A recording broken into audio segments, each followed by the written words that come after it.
linebacker, fullback down there, and Daniel, and then Chase actually started both ways in the O line and D line last year.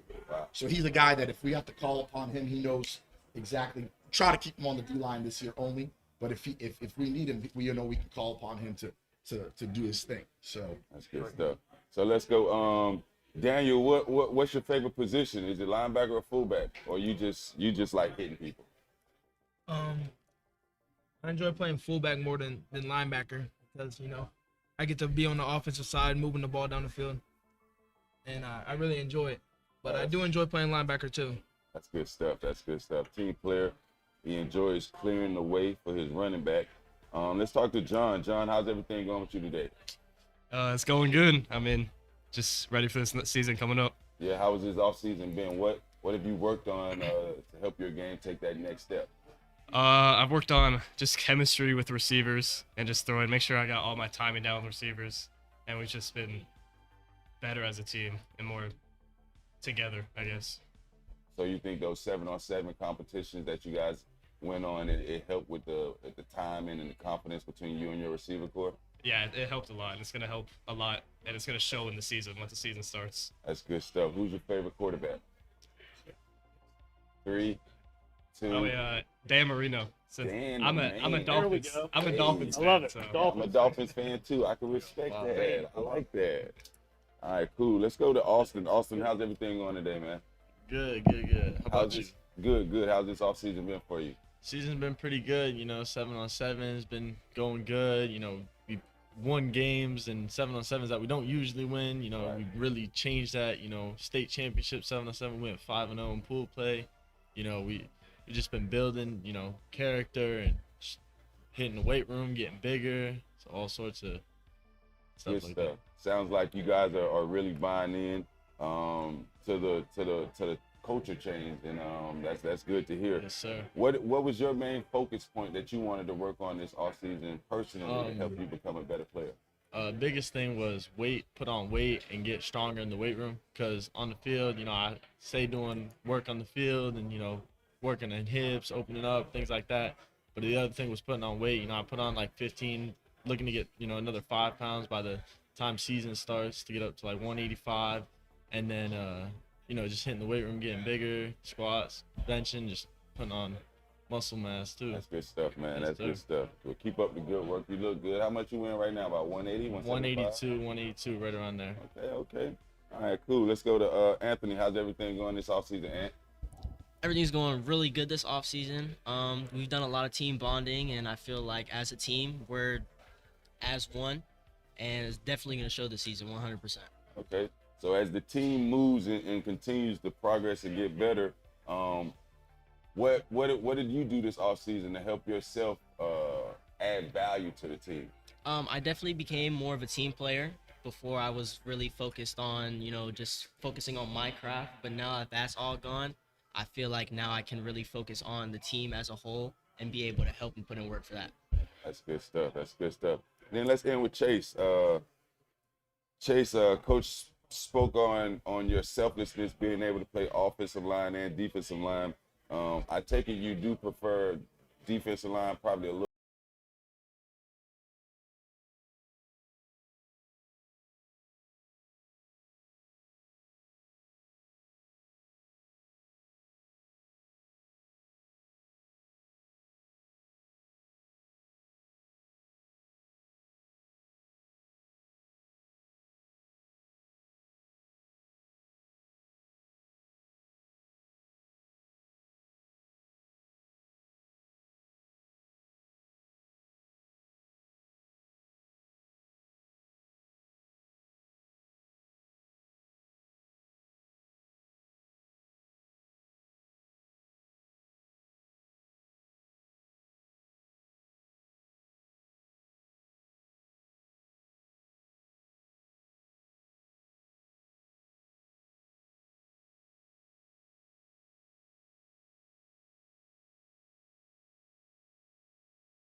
4.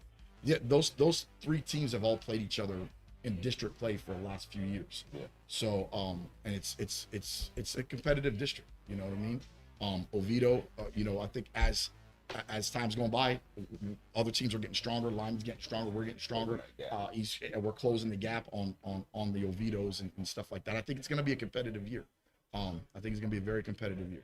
I would have to agree with you. And with that being said, we'll definitely keep track of you guys. Wish you guys the best of luck this season, and good luck. Thank you. Appreciate it. And again, that was the Lake Howell Silverhawks with head coach Sean Lorenzano. Thank you, guys. And again, good luck this coming season. Thank you. Appreciate it. Absolutely. And we touched on it a little bit yesterday, but the importance of the 7-on-7 drills, especially when it comes to skill players. I think you're really going to start seeing that really. I'm anticipating hearing more and more about 7-on-7 drills. And their success in 7-on-7 drills is over the offseason, talking about going 5-0 in their state pool play. Really exciting to hear that coming from Lake Howell. Yeah, absolutely. I don't want to be biased because I do help run a 7-on-7 club, Certified Dogs. But I do understand the importance of 7-on-7. Like I mentioned yesterday, every practice, collegiate or professional, that team is going to have a skill period, a 7-on-7 period, and it just helps.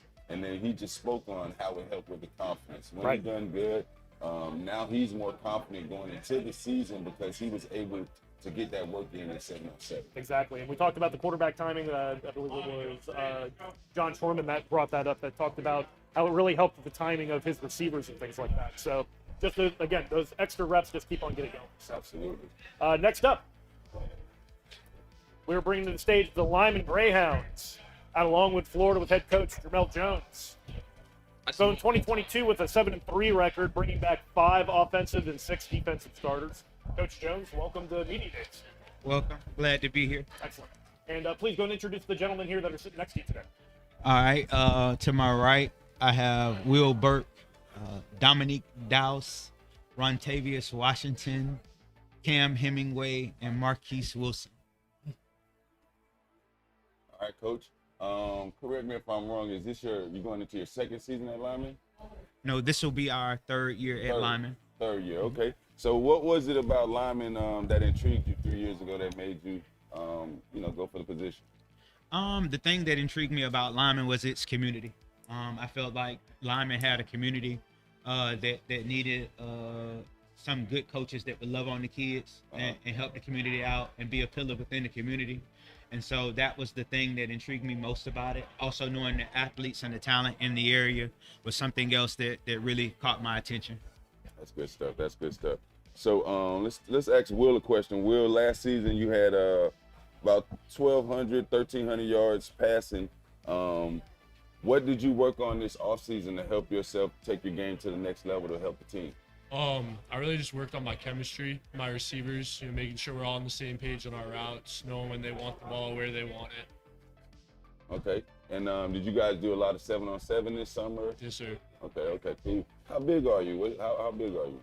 I'm 6'5", around like 195. Yeah, I could tell you're a tall fella. Let's go to Dominic. Dominic, how's everything going this offseason, man?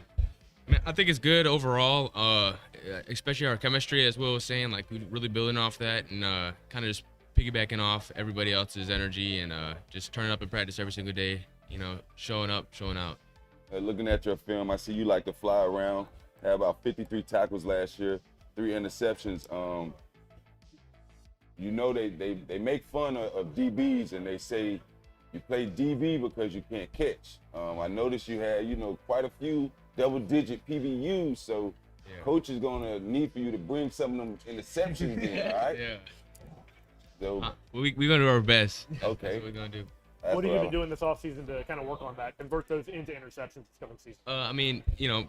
Practice makes perfect. Everybody knows that. So, getting on that field, going through the motions, I think everything, around that sense is kind of going to get us ready for making the big plays on the field. Absolutely. I like that. Big Cam, how's everything going, man? Good. How you doing? Good. This offseason, what did you want to focus on to help yourself become a better player? The weight room was like my best friend this offseason. I needed to gain weight just so I could compete against the big left tackles, right tackles, and just really show out this year. How much weight did you put on this offseason? I put on like 25 pounds this offseason. 25. So you was pretty much just eating everything in the house. Yes, sir. Yes, sir. And that's good stuff. That's good stuff. Who's your favorite defensive lineman right now? Um,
and then we had to grow the body. Okay. And so we had to grow the body spiritually, mentally, and physically, and trying to teach our athletes in all aspects of life, not just being great football players, but also being great men. And so when people started to see what we were doing, started to see the character in which we carry ourselves, it began to be the change in which we needed to create the change at Lyman, and hopefully continue to have that change for many years to come. That's good stuff. I've only heard good things about you. Integrity has always been spoken highly upon, and I think it's starting to trickle down to the players and the mindset. What type of offense should we expect out of Lyman this season? Any changes? What are we looking at? Not many changes, but we want to be explosive. Okay. Like, we want to be explosive. We want to be able to score a lot of points. We want to be able to fill the stands. You know, they say offense sell tickets and defense wins championships. So we got the guys to sell the tickets, and we got the guys to win championships as well. But it's about, can we put it together at the right time and get the ball rolling for ourselves. And defensively, are we in the bend but don't break cover 4 style defense, or are we tacking coming down here? Man, listen, my DC in the crowd, man, we're gonna attack. We going out there. As Dion said, we need dogs that's gonna hunt and gonna eat. We got some dogs that's gonna hunt and gonna eat, and we're gonna bring.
control wins. If I could do that, I'd be at Las Vegas making a lot of money. But if we control the things we do in the weight room, if we control us, then we're going to fight on every Friday night. It's not going to be an easy out. Absolutely. So, Coach, just tell the people a little bit about your coaching background. How long have you been at Winter Springs, and previous before that, where were you? Well, this is my 26th year in Seminole County. I started at my alma mater at Seminole High School as a volunteer freshman coach and just worked my way through. Became the offensive coordinator at Hagerty when Jeff Driscoll was there. Went on to go to University of Florida and Louisiana Tech. I was his quarterback coach. Okay. Then I went back to Seminole for 2 years, and then I've been at Winter Springs since 2014 as an assistant. And then I got to associate head coach, and then I've been the head coach last year, and this is my second year. Okay, so what was it that intrigued you, that wanted you to take the position at head coach? I love working with young people. Just have a passion for it. And then I like challenges. I mean, you know, when I was at Seminole, you get dealt a pretty good hand at athletes. Right. And I'm not saying they don't work. I mean, Coach Calhoun, I actually coached Coach Calhoun's at Seminole right now. He's a great guy, and he's going to do an awesome job if they'll stick with him and back him up. He's going to do a great job, but he gets good dudes. Yeah, absolutely. You know, at Winter Springs, we got good dudes. And I like the challenge of getting that into them to believe in themselves that we can be a good football team. And that's why I do it. I do it because they keep me young, and I just like hopefully making them better men. Football is going to end for everybody up at this stage at some point. So I want them to be known more than just a football player. I don't want to be known just as a football coach. That's good stuff, Coach. Let's go to Brett. Brett, how's everything going for you today, man? Pretty good. How you doing? Doing good. I know that last season you were one of the leading receivers on the team. What did you do at the tight end position this summer to help your game go to that next level? Weight room every day. I went to a couple camps over this summer. I went to FSU and Columbia University up in New York, and they taught me a lot of stuff in my position. Okay. So I know it's a lot of elite, high quality tight ends in the NFL and in the game right now. Who's your favorite tight end that you modern your game after? That's a good question. I like George Kittle. Or Travis Kelce. Okay. You got to pick one. Give me one. Travis Kelce. Kelce? Yeah. I thought you was gonna say Kittle. You know, Kittle, he might be a better blocker, but you can't go wrong with either one. I like that. Let's go to Colton. Colton, how's everything going today, man? It's pretty good. How are you guys, sir? Doing good. Playing linebacker, you have to bring that physical mentality to the game. What did you do this offseason to help your game go to the next level? The biggest thing I had to work on for me was probably going to be my speed and my change of direction. Trying to get out. We have a coach who volunteers his hours to help us with our change of direction and our speed and stuff like that. So I've been trying to make all those workouts. Absolutely. Change of direction is always good. Chasing guys like Carlos. Carlos, the team is going to expect you to take your game to the next level this season. What have you done to help add to your game? Mainly my mentality. Physicality is a big part in football, but you got to work your mentality. You need that mindset of I'm gonna get my team better. I'm gonna be a team leader to help those who are coming up. So when I leave, I set a good example. I can be a role model. And then after that comes the physicality, weight room, speed, skill work, it all takes place in one. It all correlates to becoming a better football player and a better leader. And to me, that sounds nothing more than confidence. And every athlete that plays with confidence, you have the ability to play at a higher level. So I think that's good. Let's go look at Tyson. Tyson, how's everything going today, man? Doing good. How are you? Doing good. What position should we expect to see you at this season? Corner. Cornerback? What you got, number 3 over there? Yes, sir. Number 3, Coach just don't give single-digit numbers to anybody. So we're expecting big things. What's the number one skill set that you think that you bring to the table that's going to help the team? I think I bring a lot of physicality, and I have a good mentality. Okay. And who's your favorite cornerback right now? I like Jalen Ramsey. Ramsey? Yes, sir. Big dog. Okay, I like that. And my man, what's your name again? Is it Jade? Jane? Jaden Roberts. Jaden, okay. Jaden, what year are you, 2024? 2025. 2025. So you have 2 years before you graduate. What were some of the things that you've learned from some of the older players in the program that's going to help you in the future? I learned that they have a nice skill set. They understand the game better, and they help me around even though when I wasn't on the field that much. Okay. And they really helped me around, try to be a better receiver and help me up my game more. Okay. So should we see you on both sides of the ball this year, defense and offense? Maybe. Coach shaking his head, yes. So I'm gonna tell you, say yeah. Yes. All right, good, good. So who do you pattern your game after? Who do you like to watch and you say, man, if I can add a little bit of that to my game, I'll be all right? Stephon Diggs, Justin Jefferson. Okay, I can respect that. So, Coach, this offseason, did you guys do any team activities or anything like that that would help bring the team together as a whole? Yes, sir. We actually we had one fundraiser. We were as a team we put down volleyball courts out at the Orange County Civic Center, which was huge. And then we went to the 7-on-7 league in the Villages, and we did that. But we've done a lot of stuff, just like I said, at the school with us, about us. After, we have a shirt, basically stole the tag, but it says journey, but in the middle of it says our, and this is our journey. Nobody else's. And like I said, I've brought a couple of young guys, but I could have brought a lot more young guys. We have a good youth movement in the program. Someone like Jaden, I'll be honest. I mean, Jaden didn't even see the field last year, but he has not missed one workout. He's made, he's come twice a day sometimes. He's made 36 workouts over the summer. He's made every extra skill workout with one of the coaches that come. He's bought in. Tyson's bought, all these guys have bought in. And like I said, in our journey, we've lost some people along the way. And that's okay, because we might have 35, 40 varsity players, but we're going to be 35, 40 guys that are all bought in, looking after each other, grinding. And when it gets down and dirty, then they're going to remember those summers that they got after with each other. Absolutely, and that's going to help change the culture. Jaden mentioned that he learned that from some of the older guys, work on his skill set, so that's good. That he's learned that he hasn't missed any workouts, so on and so forth. What style of offense should we expect out of the Bears this season? We're going to be multiple. We're going to run some spread. We're going to have some zone read. We have another young man. He's going to be our quarterback. He's a rising 10th grader. He got hurt last year. Played one play of freshman football and got hurt, but he's had a great summer. And then we're also going to work. We have a fullback in our offense. We got a couple of kids that can hammer people, and we're going to get underneath the center as well. We're going to grind out the clock. We're going to grind it, but we got Brett, we got Carlos, we got Jaden, and we got some other dudes that I could have brought that we can sling the football. So we're going to be multiple in what we do. And defensively, what style of defense should we expect? Well, we're changing our defense. The young coach out there is Coach Rouse. I coached him. He was on my very first freshman team when I was at Seminole. Okay. And so now he's coaching with me, learning. And hopefully one day he's going to take over this program.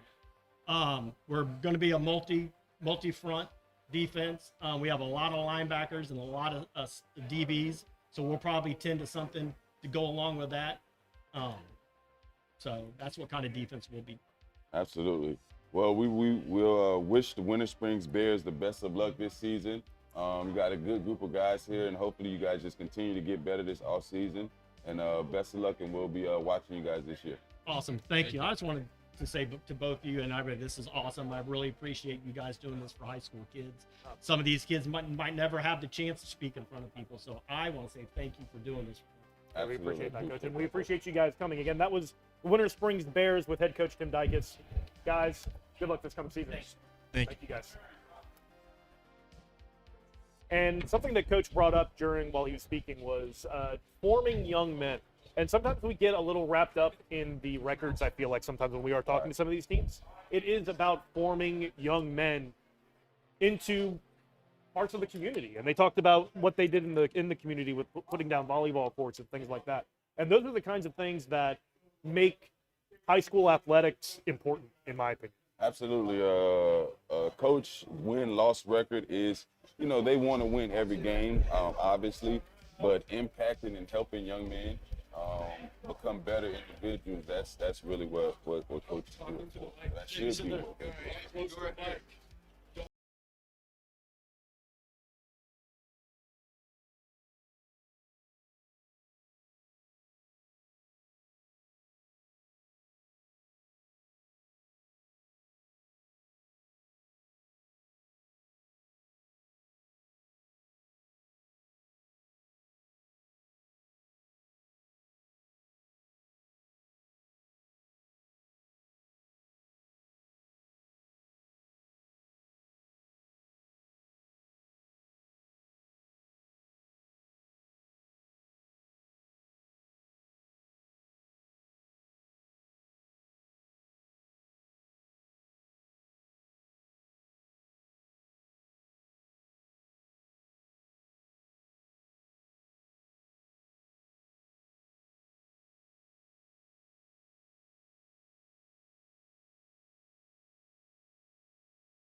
What's the big difference? How do you bring those two sports together to become the athlete that you are?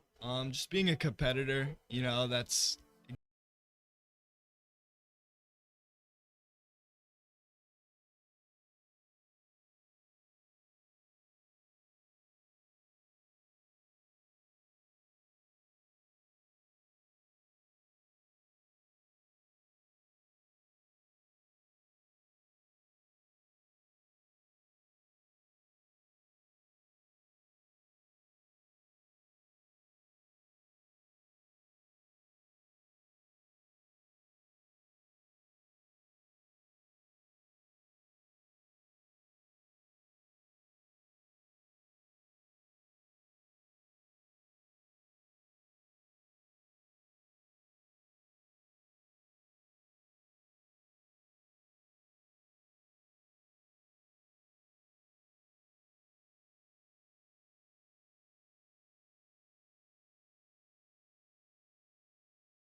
that would obviously help your game on a day-to-day basis facing him. But what's the number one skill set that you bring to the table that you think was going to help the team this year? My hands, my speed, my strength, all around. My on-field intelligence. I feel like we have a great team. We have a great team ethic, great work ethic, off and on the field. So I feel my intelligence mostly on the field is gonna help the team the best. Good stuff. And Logan, not to be overshadowed, you're also team depended on you last season, about 20 receptions, 300 so yards, couple touchdowns. What did you work on this offseason to help take your game to the next level? I would say the big thing I worked on was my speed. I got with a trainer over at D1, and we just hit it over this whole offseason. We've been working once or twice a week, just building my speed, trying to get better. Also, just in the weight room every single morning in the summer with our football team, just getting better and getting stronger.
starters, the playoff run.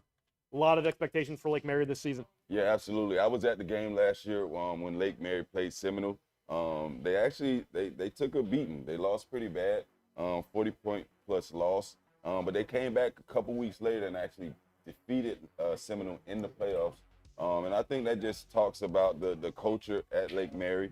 You heard who he said that their schedule, they don't have any off weeks. No breaks, no breaks. And I think I'm interested to see Lake Mary keep improving in the future. Yep, no, me too. So you've been watching the Florida Citrus Sports and FloridaHighSchoolFootball.com High School Football Media Days here on Quick Cut Sports, brought to you by Elevated Mission. We're going to take a quick break, but we'll be right back on the other side with Lake Brantley High School.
The Florida Citrus Sports and Florida High School Football.com High School Football Media Days, brought to you by Quick Cuts and Elevated Mission. This upcoming segment will be brought to you by the Florida Citrus Sports. Florida Citrus Sports is a not-for-profit event management organization dedicated to positively impacting the Orlando region while enhancing the quality of life in Central Florida through world-class events. Coming back from break, AJ Brooks here, my co-host today. I'm Greg Rhodes, the host.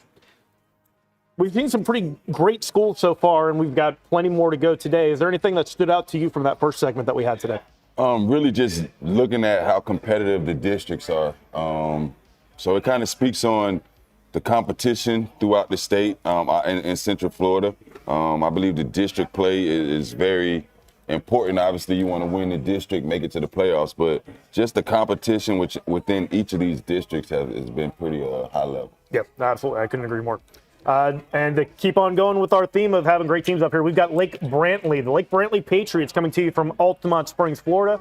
Head coach Skip Clayton, coming off of a 5-6 record in 2022, bringing back 5 offensive starters and 3 defensive starters. Coach Clayton, team, welcome to Media Days. Thanks for having us. Absolutely. And please, Coach, go ahead and take a moment to introduce the gentleman sitting next to you today. This is Parker Prowse. We have a quarterback this year. Tavin Amer, our fullback / linebacker. Tanner Jump will play offense, defensive line, and then Alex Catano play running back and linebacker. Okay, cool. So, Coach, looking at the season last year, 5-6, had a very competitive district. Apopka, Evans, Seminole, Lake Mary, and Lake Brantley. 4 of those teams made it to the playoffs. Talk about district play. How tough and how competitive is the district? Well, I mean, you have a hard time arguing. I mean, there's a tougher district in Florida. You know, when the district was created last year, you know, we had 2 teams that had played for state championships in the previous 2 years. Each of them have won state championships, and then you add to that Lake Mary and us that have been, you know, perennial playoff, you know, teams. So you've got, you know, 4 very competitive teams, and then the team on the outside is Evans, which is a team that's, you know, in any given year can have as much talent as anybody around. And absolutely, you know, so there's no easy weeks in our district. It's a grind. You know, we kind of feel like an SEC type environment. You know, every week you're going to go in there and play a game, and you know, we're all very you know, well versed in each other. You know, with Lake Mary and Seminole, those are county teams that we play every year, whether we're in a district or not. So a lot of familiarity in what we do. So you know, it's a grind. You know, to get through it. You know you're going to be better on the other side of it if you can survive the gauntlet. And you know, last year for us, we got off to a great start. We're 4-1. Had a hurricane. Craig came back from the hurricane, had a few injuries, and you know, our second half of our season was much more difficult. We went back-to-back with Pop and Seminole. You know, somebody wasn't very nice to us when they did the scheduling. You know, putting those 2 guys back-to-back. We played Lake Mary. We played Pop after playing a game on Monday. So you know, it was last year was a true grind for us, and that's our district. So it's always that way, though.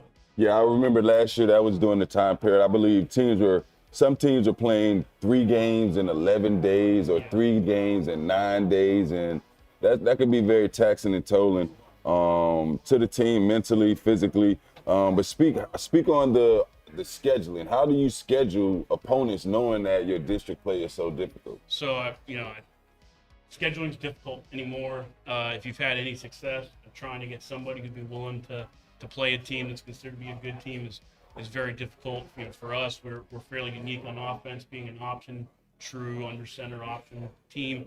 We have a lot of teams that don't want to play us just because of the extra preparation it takes.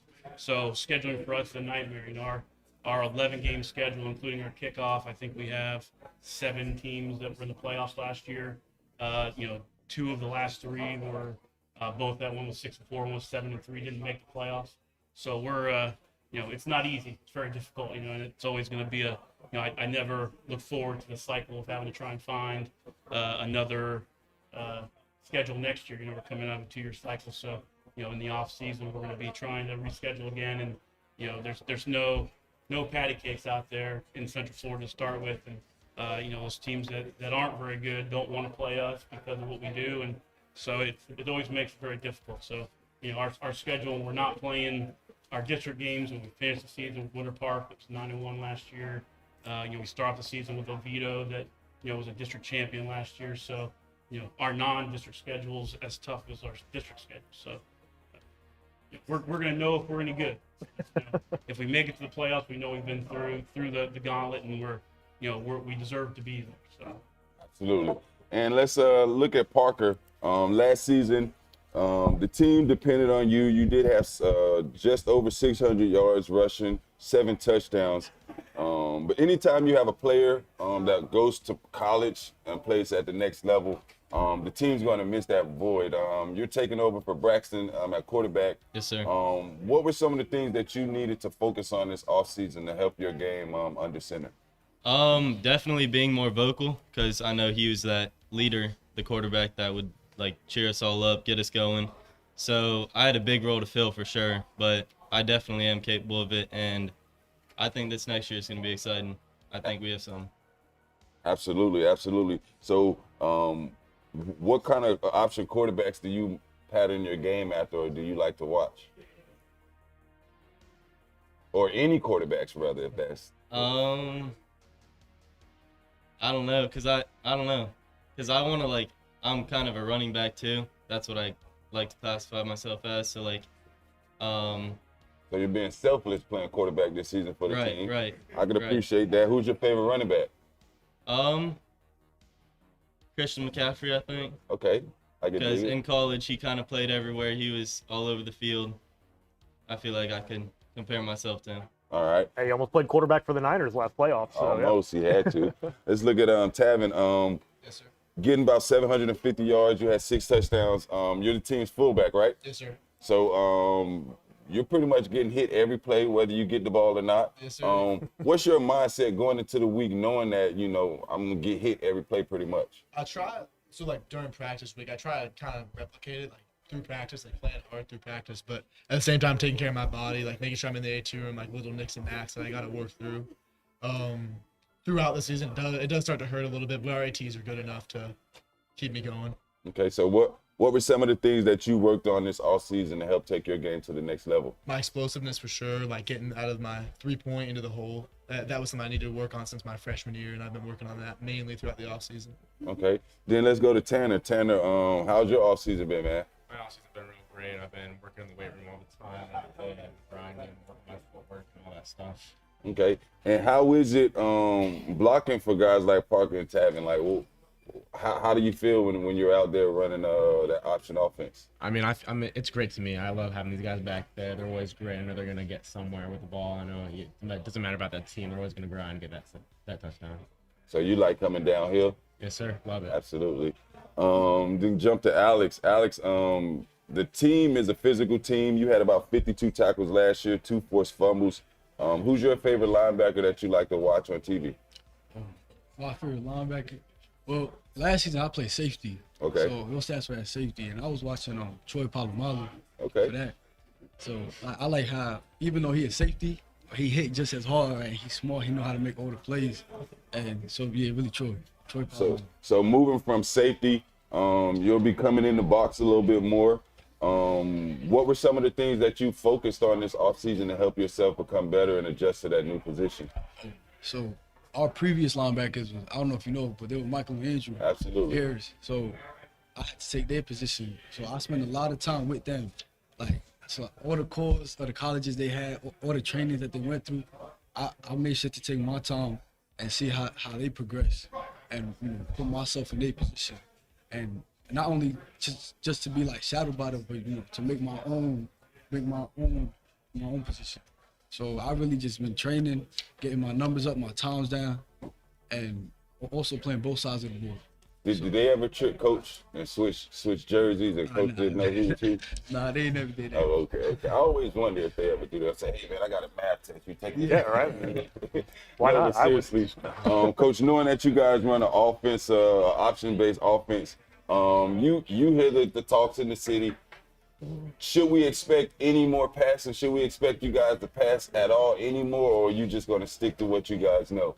Well, I mean, certainly our philosophy will always remain what we do because we feel it's an equalizer for us in the field. It's a balance for our defense, keeps them off the field. We're a suck time off the clock and really ball control. But we always want to be more diverse and dynamic. It's just about having the ability. I think this year coming into the season, we've got a young wide receiver coming into the Kingdom program, one of our freshmen moving up, who's given us a good target. And Parker's worked real hard in the offseason to build that transition from being a running back to being a quarterback. It's not easy when it's not really been your thing. And he's done a great job this offseason, learning how to progress and work his way through our pass system. So I think, we'll be a little bit more dynamic this season than we've been. Because of that, we want to pass more. We play a lot of time 11 guys in the box coming downhill because they don't fear our pass. Hopefully this year we'll have the ability to kind of go over the top a little more and try and spread the field and force teams to, at least, honor our passing game. We're never going to go, never going to be 50-50. That's not a goal of ours. We're never going to be a spread football team. We run the ball because we want to control the clock and give our defense time to rest. So we have a reason for why we do it. But obviously we want to be dangerous. So pass game is there if it's available to us, and we feel we have the ability to do it. We'll do it. And I think this year we have the weapons to be a little bit more dynamic. Okay, and then defensively, what type of defensive scheme should we expect out of the Patriots? We're going to be an odd front defense, gap control. I think we're going to be an aggressive-looking defense. We're going to be a little more undersized than we've been, probably gritty and smaller. So probably a lot of movement, a lot of guys downhill, and we're not going to try and in our districts. There's no question we're the smallest team in size. So it's going to be a need for us to be moving a lot and keeping people on their heels and being aggressive in that way. So that's what you probably have to expect. Again, our defense, we lost a lot of production. The Twins were two amazing football players that I take zero credit for making them as good as they were. They were a blessing to have. But this year, I think we're going to be a little bit less geared around the superstars and more geared around 11 guys doing a job to get it done. We've got a great team of guys. Kids have worked real hard in the offseason. We've got some kids that will, that are good football players. Maybe not at the level of, 4-star and Under Armour All-American stuff. The kids are going to play football hard. So, we're going to do things to take advantage of what we're good at and, understand what our limitations are. Absolutely. Well, best of luck to the Lake Brantley Patriots this season. We'll be watching you guys. I know you guys in a tough district, but best of luck to you. Good luck this season. Thank you, sir. Thank you. And again, that was the Lake Brantley Patriots out of Altamont Springs head coach Skip Clayton team. Thank you guys so much for coming to Media Days, and good luck this year. Thank you. Good luck this season, coach. And talking a little bit about what they were talking about offensively, we've had a lot of teams come up here over the last couple of days talking about, we had Lake Toho yesterday talk about how they're going to throw it 60 times a game. And then you get on the other side of the spectrum where you're going to have a team that's going to really focus on kind of just hard-nosed, grinding out football. What really comes across to you when you see that kind of disparity in the different kinds of teams we've got? Well, obviously, it's a very strategic play when you see a team run an option-style offense. So it helps. It helps equalize, like he said, shorten up the game, things of that nature. So I think it's intriguing. But everyone who plays Lake Mary knows Lake Mary is not going to change. They're going to run their offense, and that's just the way it is. Right. All right, and coming up next, we've got the South Lake Eagles out of Groveland, Florida. Head coach Brad Lord, coming off an 0-10 season in 2022, but returning 6 offensive starters, 4 defensive starters. Coach Lord, welcome to Media Days. How you doing? Doing great. How about yourself today? Last time I did one, I was with a different school, so hey, it's been great to be here. There we go. Love it. And please go ahead and take a moment to introduce the gentleman that you have sitting next to you today. Okay, I got Jonathan Knight.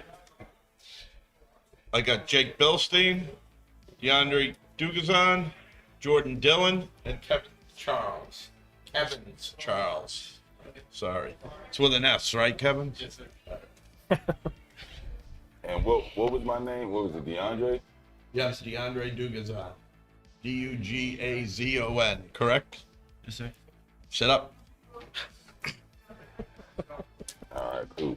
So, Coach, looking at South Lake, obviously 0-10 season last season. I believe you were brought in as an assistant head coach in December or June or January. January.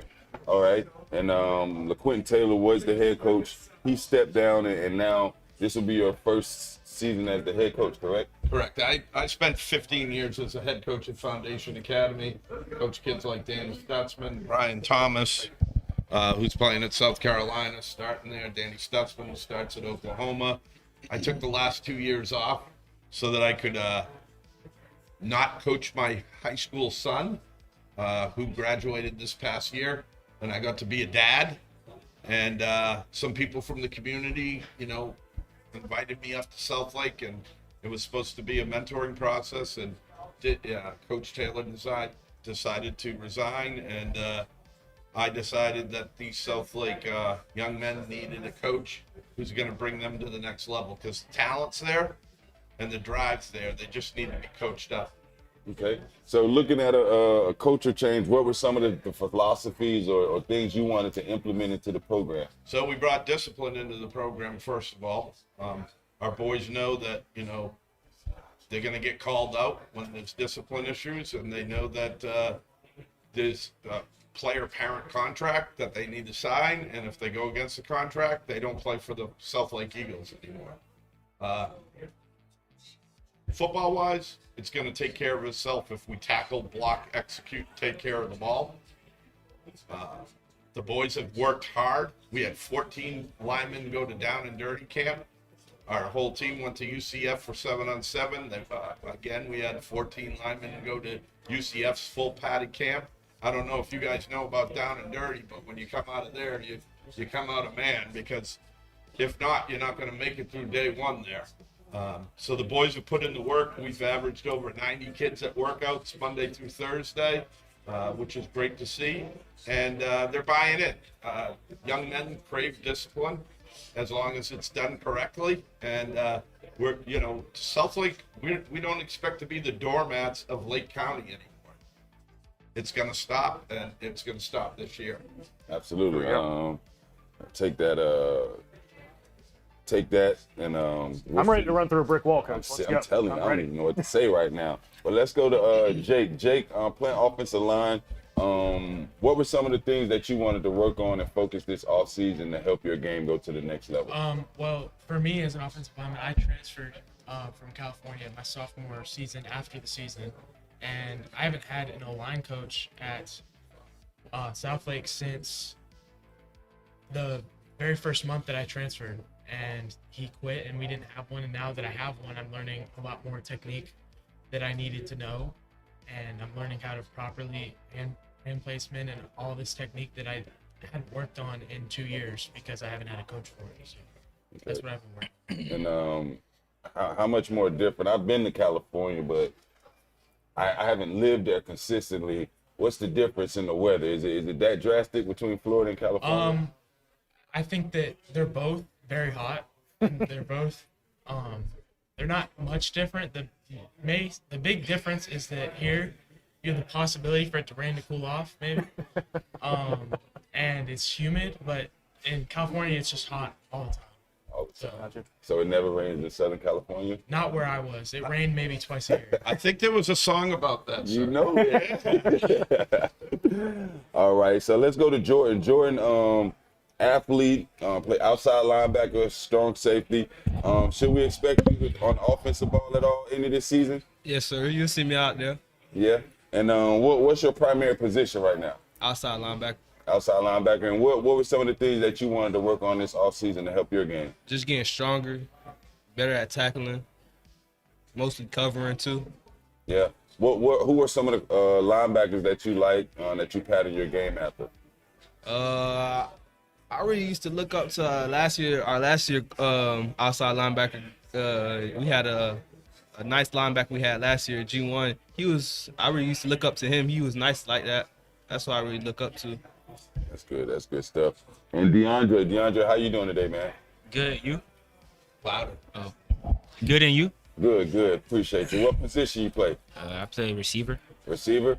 What's the number one skill set that you think you bring to the team that's going to help the team? My catching abilities. Catching? So you got hands? Yes, sir.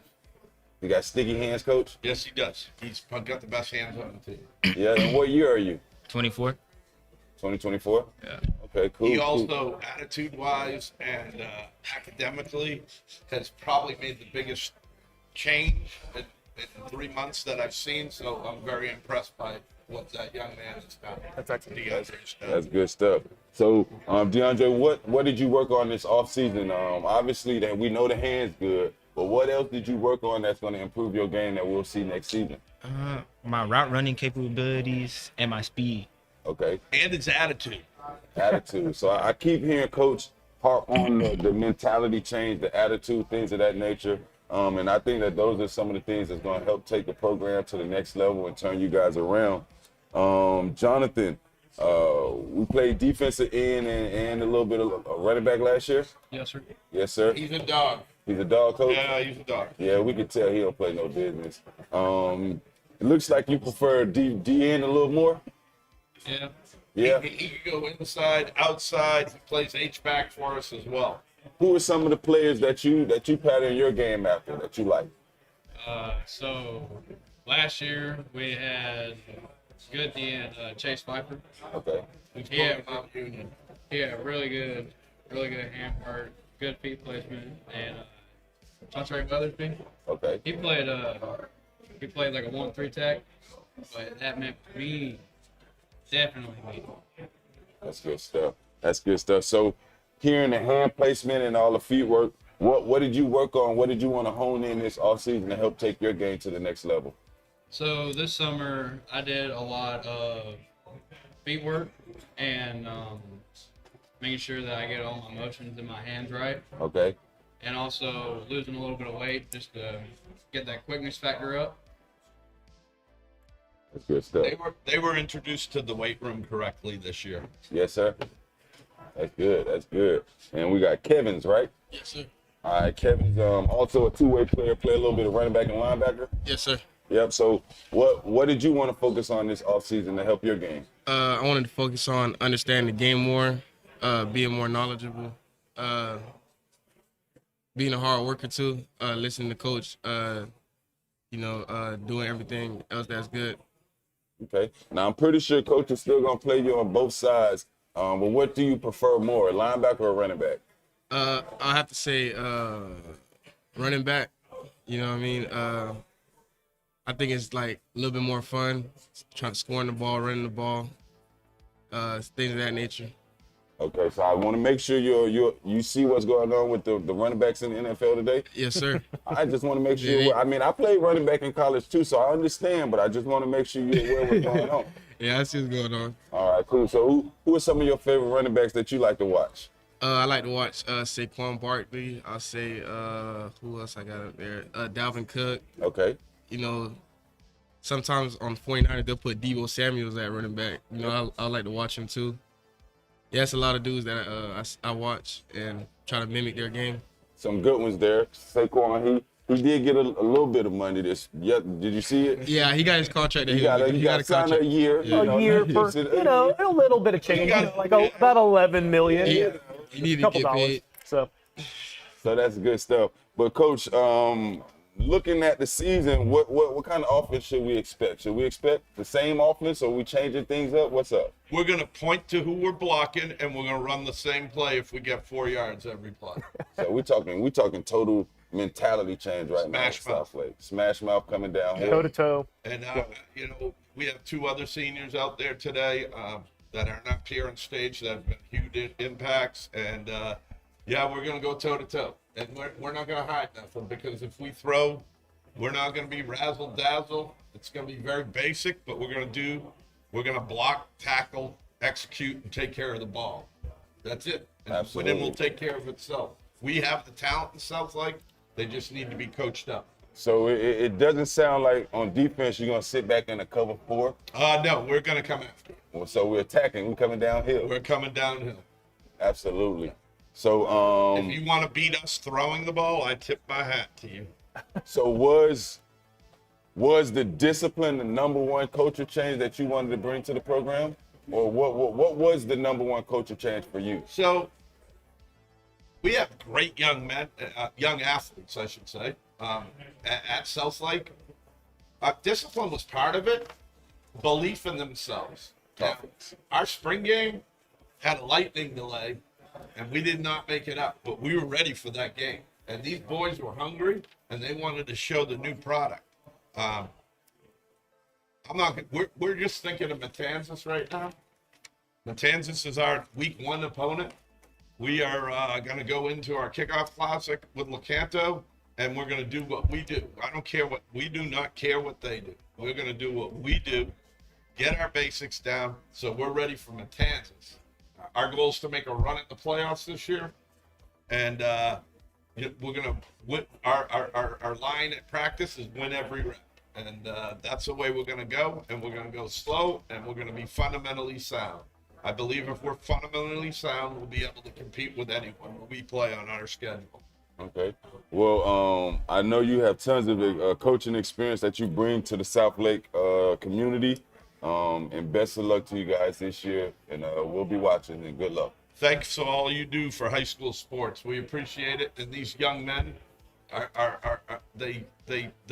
they thrive for stuff like this. So we appreciate being here today. Thank you very much. Absolutely. And again, that was the South Lake Eagles out of Groveland, Florida. Head coach Brad Lord. Coach, guys, good luck this season. Thank you, sir. Coach Lord's got me fired up, man. Oh yeah, absolutely. Coach's total revamp of the mindset at South Lake. Obviously, he said they're tired of being the doormats of Lake County. They went 0-10 last season. But he talks about a culture change, and I think they have a good possibility of changing things in the right direction. Yeah, no, absolutely. And especially if you're if when your focus becomes discipline, doing the right things to get the things done, I think that always breeds success in my mind. Absolutely. So, coming up next, we have the Tavares Bulldogs. Coming in from Tavares, Florida, head coach Gavin Jones, coming off an 0-10 record in 2022 as well. Bring back 3 offensive starters, 4 defensive starters.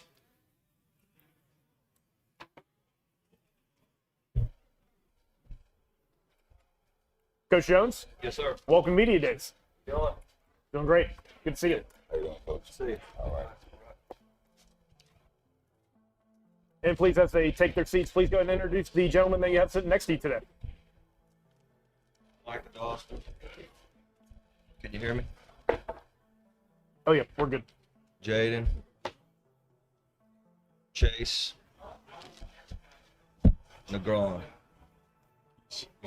That's what I always call them anyway. It's easier to say. Right. They're all here. All right. So we last season obviously wasn't what anyone was expecting or what anyone wanted. But Coach, how long have you been at Tavares? I'll be starting my 18th year there. 18th year. I've been the head coach there before, back 9, 10, and 11, and then I was an interim coach a couple years ago also. Okay. So obviously you've seen a lot of wins, you've seen a lot of losses. What are some of the things that you're going to take from last year, the positives that's going to help your team this year? Just try to build a better culture there. You know, the kids, have been working real hard in the weight room.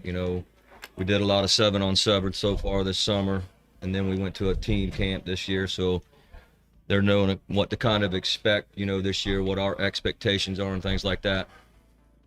All right. Let's go to Rakesh. How we doing today, man? Doing good. How you been?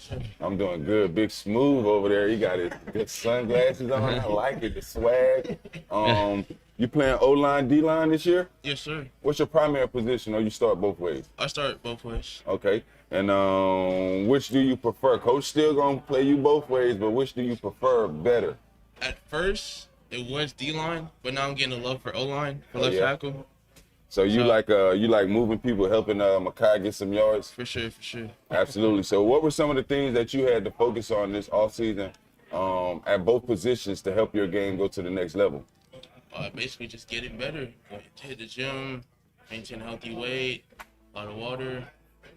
Overall, just getting better for the new season. Absolutely. And Makai, how's everything going for you today? It's going pretty good. Excited to be here, get some recognition. Another two-way player playing running back and outside linebacker, is that correct? Yes, sir. Absolutely. So the team is going to depend on you this year at the running back position.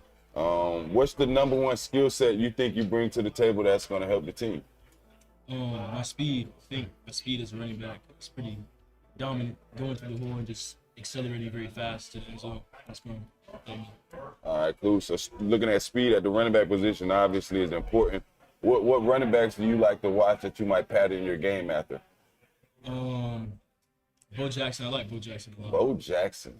We haven't heard Bo Jackson yet. Listen, man, that's a freshman. I like that. I'm Bo not Jackson. saying that you're wrong for picking Bo Jackson, but what do you know about Bo Jackson? He was nowhere near even being thought of when Bo Jackson was doing this thing. Well, before I started playing football, I watched Bo Jackson. That's why I started becoming a running back. So he really kind of showed the love for the sport. Well, I will tell you that Bo Jackson is arguably one of the greatest professional athletes. Him and Deion Sanders, sometimes people will argue who was a better two-way player in baseball, football, so that's a great pick.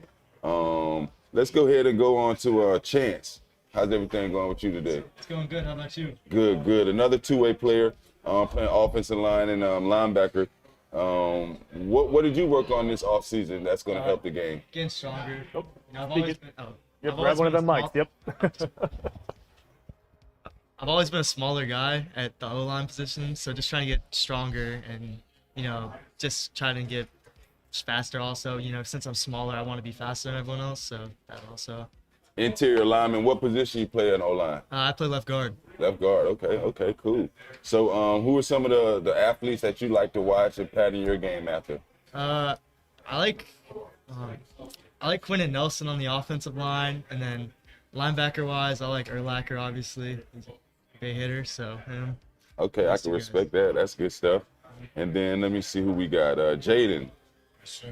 How's everything going with you today? It's going very amazing today. Good stuff. Long hair don't care, huh? I see you, man. So this off season is important for you as well. What's the number one skill set you bring to the table? I guess my size at linebacker and having the recognition at linebacker. So obviously playing linebacker, that's a mentality. The physicality at the position is grueling. What did you do this off season to help yourself get better?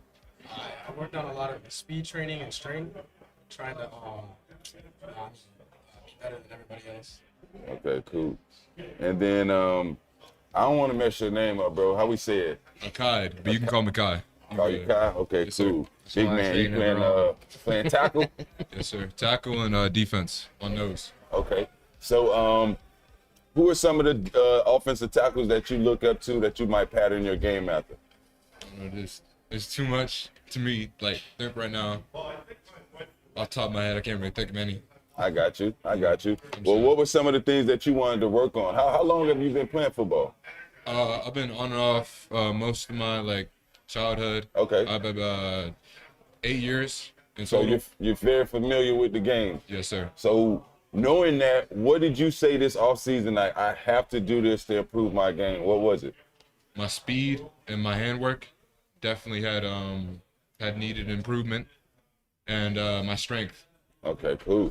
Well, looking at the team as a whole, Coach, what type of offense should we expect out of the Bulldogs this season?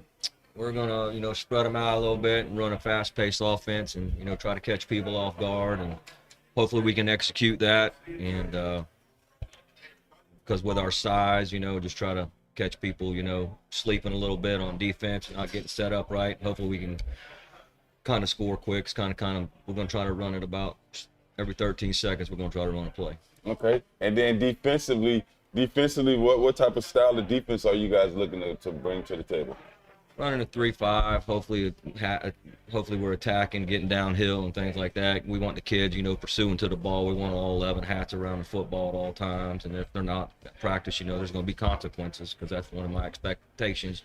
We got to get around the football. Absolutely. Got a pretty good crew here. Tavares, you guys are known as some country boys. So we'll see the brand of football that you guys bring to the table next year. Best of luck to you guys, and we'll be watching. Yes, sir. Thank you. Absolutely. And again, that was the Tavares Bulldogs with head coach Gavin Jones. Coach, gentlemen, good luck this coming season. Thank you, guys. Thank you. Hey, absolutely. Thank you guys for coming today. Yes, sir.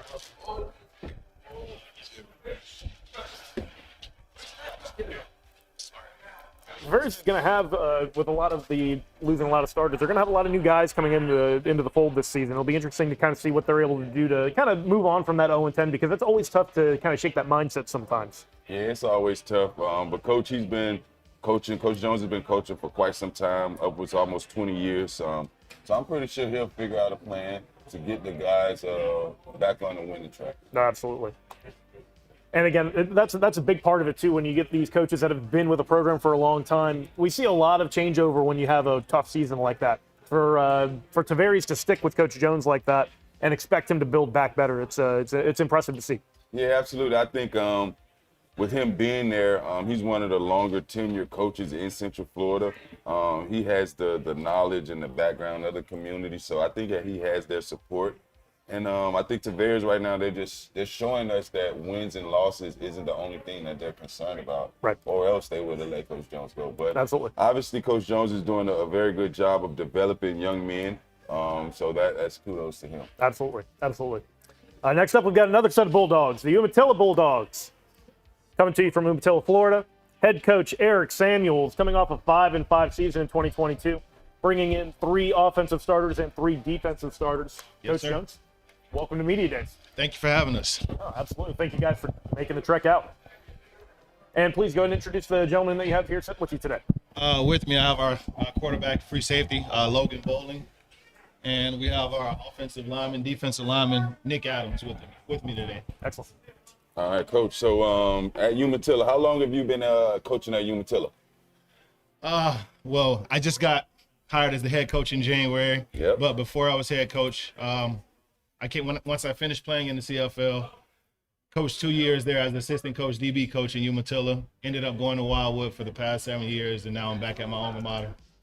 Okay. So why was it important for you to come back to your alma mater and take on this challenge? Obviously, I know you have a professional background playing the game, but why was it important for you to come back to Umatilla? Well, for me, it was very important to come back. To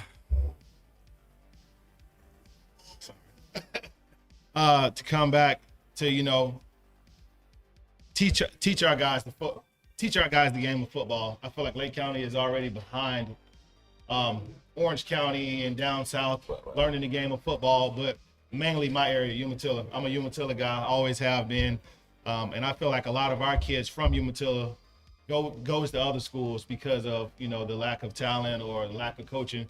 So me being living proof that you doing the right thing or you learning the game of football and playing to the best of your ability, you can get that look. Because my senior year we went 0-10 and I was still able to earn a Division I scholarship.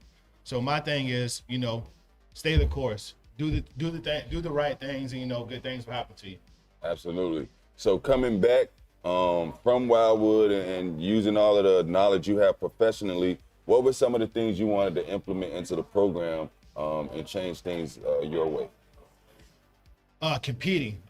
That's one of the things I feel like Umatilla hasn't done in the past.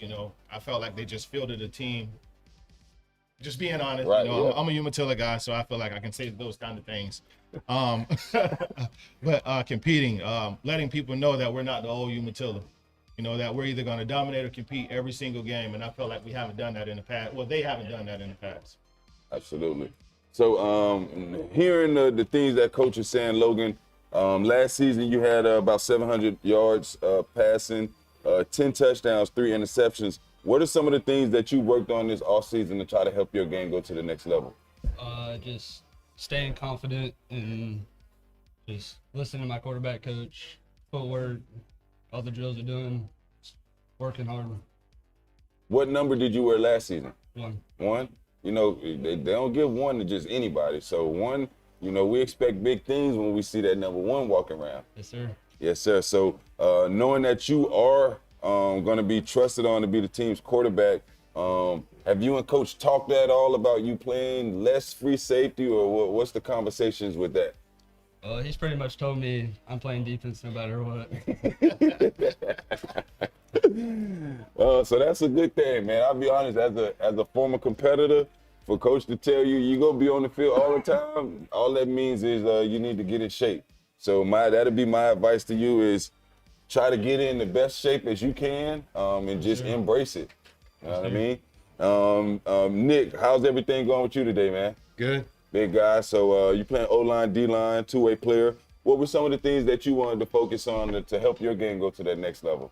Well, really just like getting the younger guys, because we got a lot of younger guys, just getting them to be more confident in themselves and just helping them get to where they need to be. Absolutely. We talk about confidence as athletes. If you ever watch basketball and you see that guy, I'm a LeBron fan, but I can see LeBron confidence waver at the end of the game. He doesn't want to go to the free throw line. So when you have that confidence and you're able to play with confidence, I think it's a big deal. How long have you guys been at Umatilla? All 4 years. All 4 years? All 4 years. Okay, so knowing the culture, what it was, and you guys are trying to change the culture with the younger guys, what are some of the things that you guys implement to the younger guys to help change that culture? Just like never giving up on themselves, trying to push harder in the weight room, on the field, everything. Work ethic got to be there. Right. We struggled with that in the past. That's one of our core values. Playing for James Franklin in my last 2 years at Vandy, I picked up on 4 core values that I live by to this day, and I want to instill into my players. It's having a positive attitude, having a great work ethic, being willing to sacrifice, and competing in everything you do. And I tell my guys, doing those 4 things, we probably won't win every game, but we're going to be successful, whether it's in the classroom, on the field, and in life, just by doing those 4 things. So that's what I try to instill into my guys. Yeah, and I'll be honest, 5-5 record is obviously it's average, it's mediocre, it's right there. And my mindset of Umatilla has always been hard-nosed football. When I played against Umatilla my senior year, they had a running back. I think his name was Dontrell Lewis. Yes. Oh, yeah. He was like 260 pounds, 280, and he was coming downhill. And I remember traveling to Umatilla, and the crowd was real rowdy. So I think if you can bring that passion back to the game, I think that the community would definitely rally behind you. What do you think?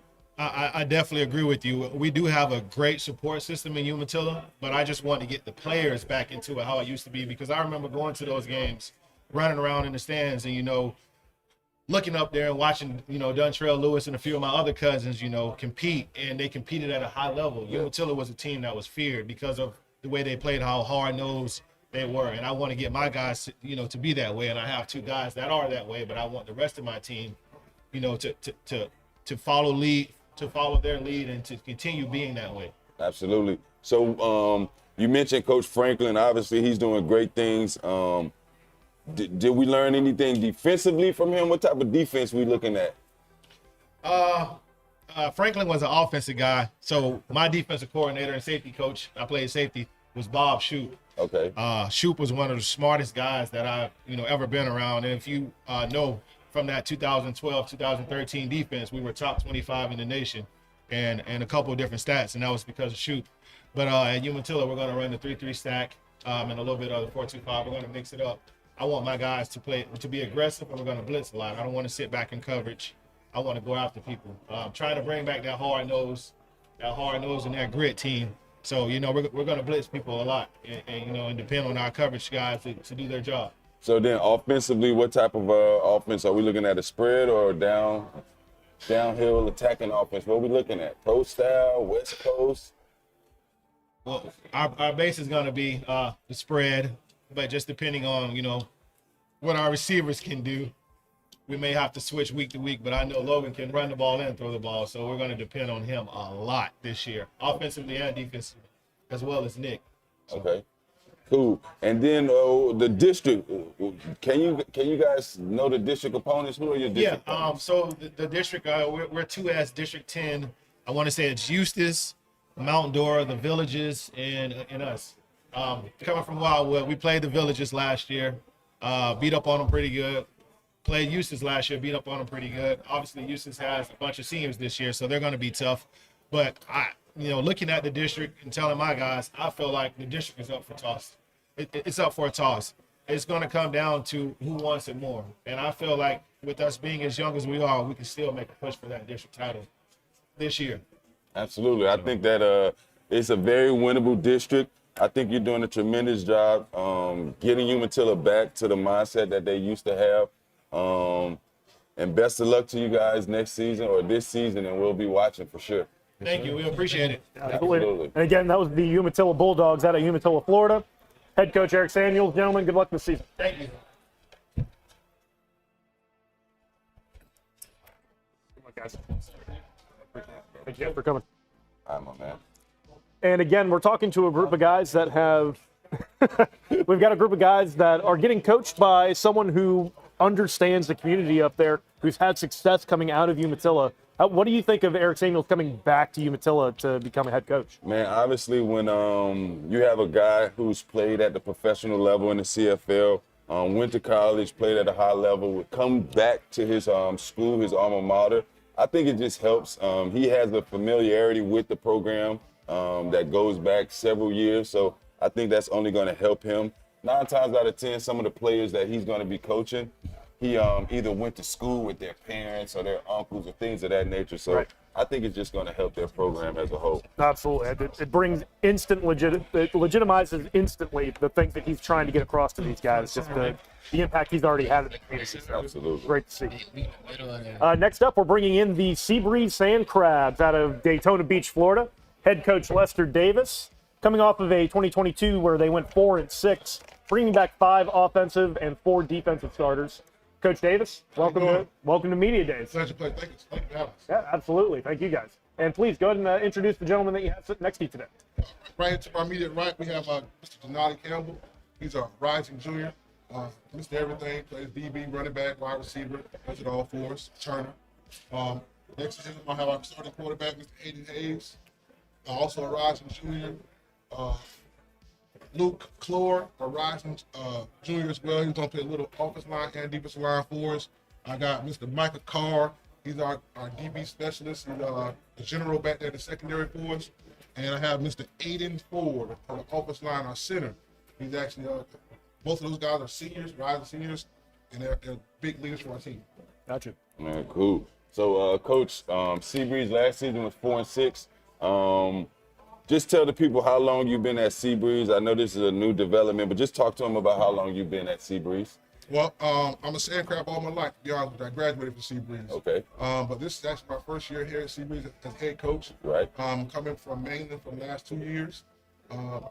It's been great coming back home, reconnecting with people in the community, and just having a vision that's going to bring us back to promise. Absolutely. Hearing that, coming from Mainland, a winning culture, a program with a winning culture, but you being a sand crab your whole life, what were some of the things that you wanted to implement into the program moving forward that you think are going to help move in a positive direction? Well, right now we're just going to concentrate on developing a culture of competition with the expectation of winning. And what goes behind that is in order to expect to win, you have to put the work in to expect to win. And that's what we've been really hitting on. I really want to create an experience. Being that I don't want it to be just a football season. I want it to be something that these guys remember for the rest of their lives. And that's going to bring more people who wants to be a part of what we're doing. And then we'll see the trend start to go in our direction. Absolutely. So knowing that that's something that you want to implement, that's all good. And I think that the teams in your surrounding area, I know that you have pretty good relationships with some of those coaches. So you're able to talk to them and I've obviously compete with them. I know you guys did a 7-on-7 tournament amongst you guys. Just talk about that for a little bit. Well, it's been awesome. Just this summer, Travis Rowland and Jeremy Bells, aka Squatty, we all got together, and it was really for our JV kids, because there'll be 7-on-7 tournaments in the colleges. We take our varsity kids, and even around here locally, it's always been about varsity. And all three of us have the same mindset of we want to make sure our younger guys are getting that same work. So we kind of came together and said, hey, let's come together and put it together, and it's going to travel. So we did that Mainland, and it's going to be at Seabreeze, and it goes to Atlanta. We're going to keep it going, and it's been growing. So last week we added Flagler. I think we're going to try to add Deltona. We're just going to try to get many teams we can to bring their younger guys, the JV guys, to get that work. We're also competing with other local schools, varsity-wise, with Flag Palm Coast, Tans, and things of that nature. Just want to make sure that we're getting as much work as we can this summer to prepare for the upcoming seasons. And that's good stuff. That's good. Let's go with Denali. How's everything going with you, man? Everything going good. You, I see you got we got a number change from last season? Yes, sir. Who was number 1 last year? My brother Eli Campbell. Your brother Eli Campbell. So let's. I know that you held it down in your own right. I believe you had about 8 or 9 touchdowns collectively, over 400 yards receiving. What were some of the things that you learned from Big Bro that's going to help you become a better player?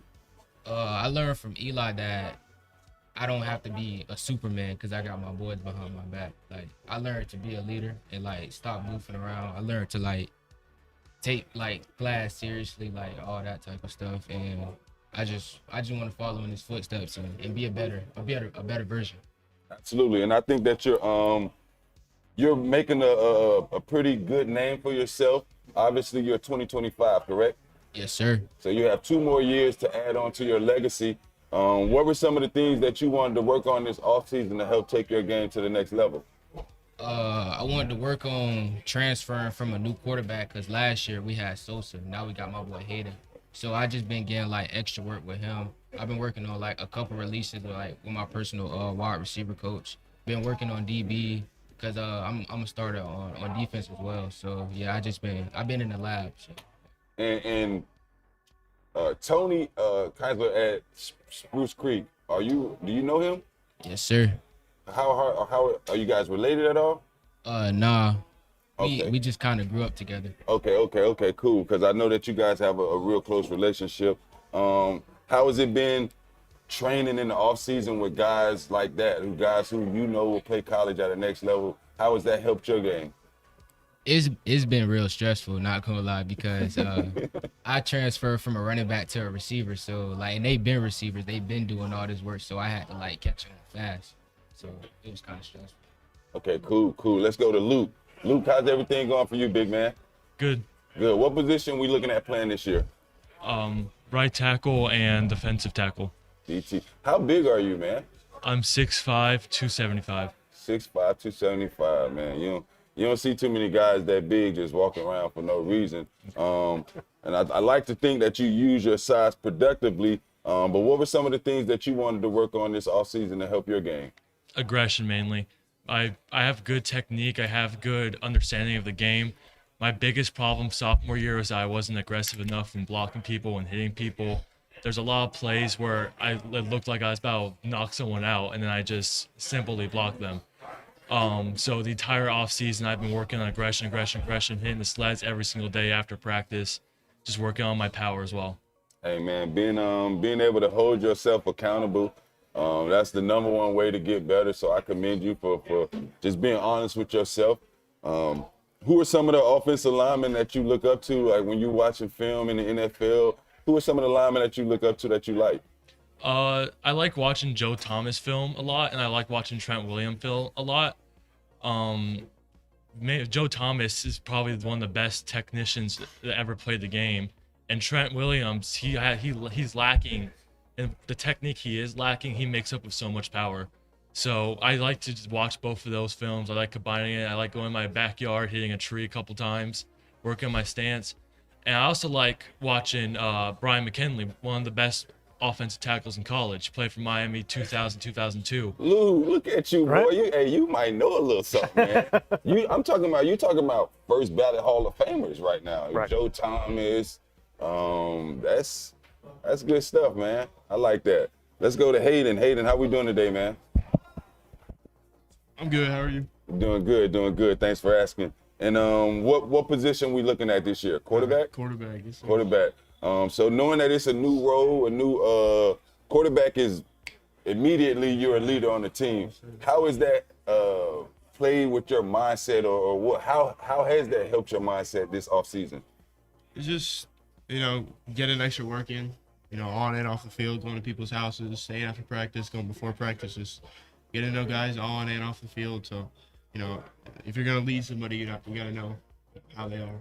Absolutely. So what was the number one thing that you wanted to work on? Was it your footwork? Was it your arm strength? Was it the reads mentally? What was your number one thing you wanted to work on this offseason? Mostly footwork and reads. Yeah, new OC, new head coach, and just getting to know everybody. All right, cool. Make sure you this guy next to you, make sure you keep his number on speed dial, and hey bro, let's go get some work today. All right, I'm pretty sure he'll answer. He wants to get better at the same time, so that's a good thing. Then let's go to Aiden. How we doing today? Doing great. How you doing? Man, I'm doing good, man. What position you play? Center? Center, offensive guard, wherever. You know, they say the center is the smartest guy on the field. Would you agree with that? I say I have a lot of football knowledge and know a ton of concepts and plays. Yeah, so I can agree with that. You look very physical. I'll be honest with you. I don't think you lacking in the physicality department, but what were some of the things you wanted to work on to help your game?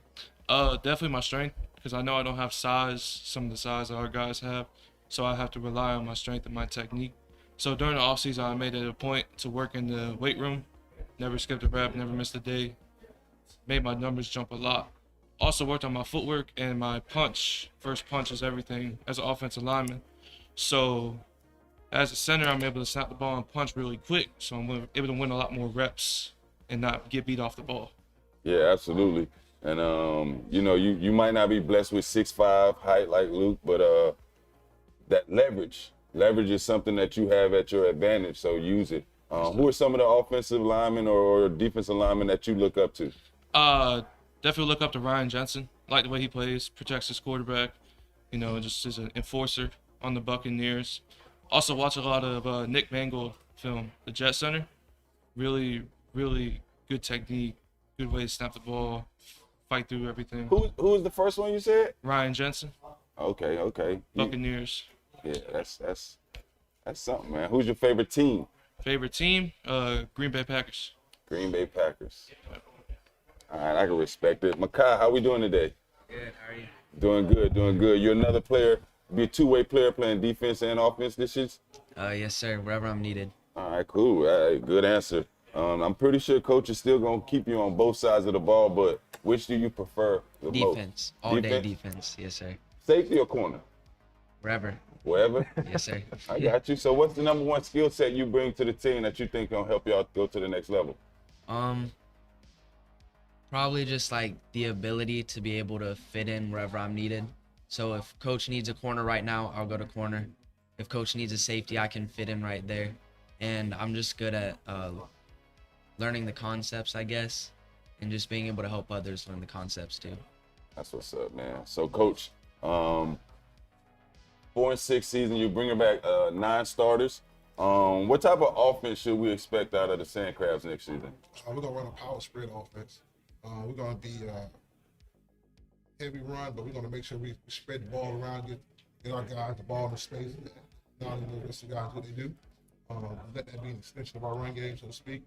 We're going to, on defense, we're going to be 3-5 pressure defense. We're going to pressure to the block. It'll be tough. Absolutely.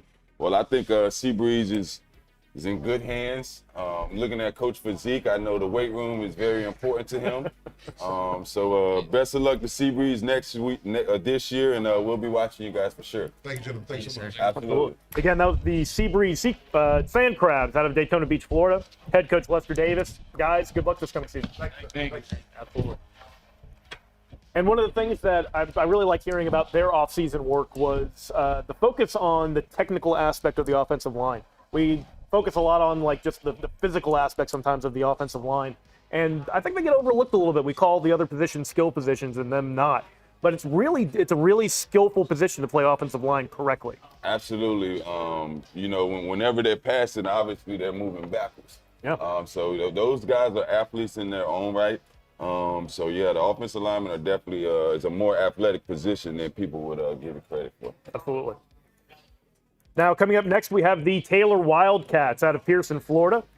Head coach Anturon Williams, coming off of a 2022 season where they went 1-9, bringing back 5 offensive starters and 5 defensive starters.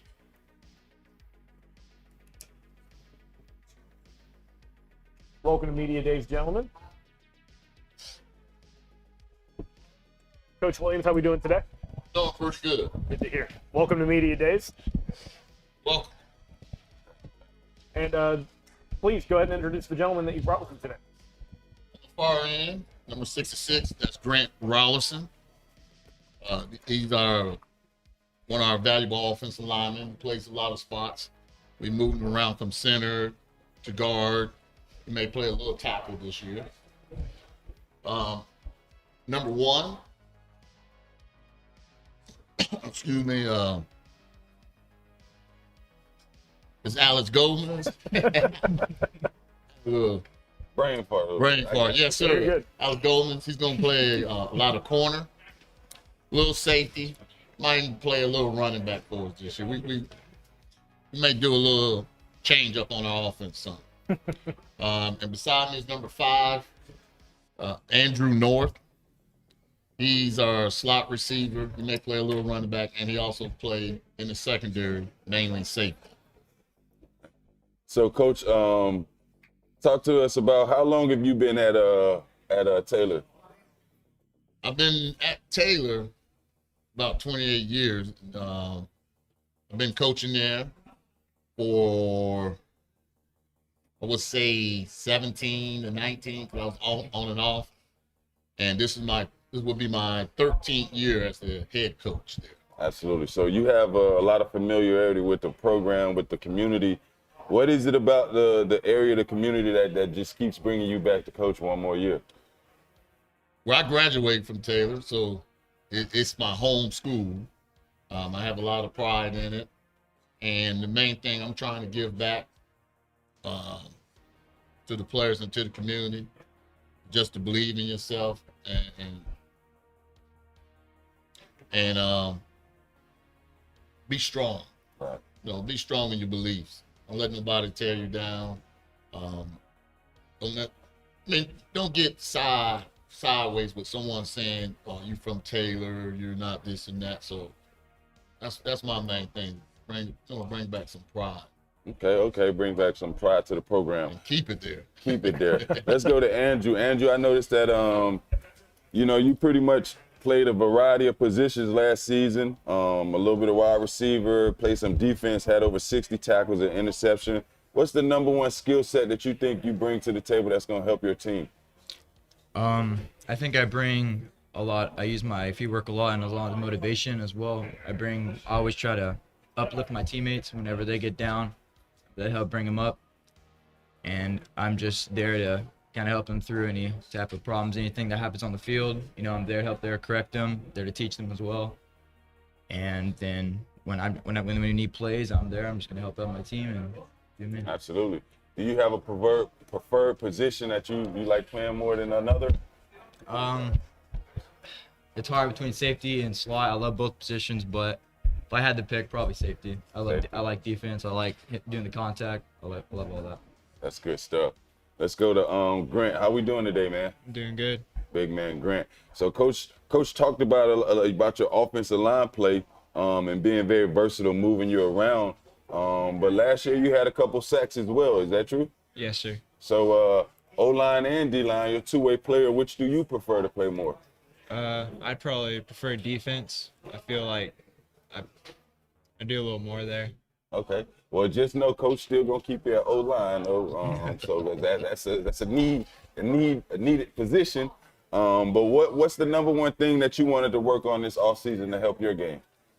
Just getting better in general, everything. Definitely talking to other people more. We have a lot of people that it's only their second year on varsity, so. Okay. And how long have you been at Taylor?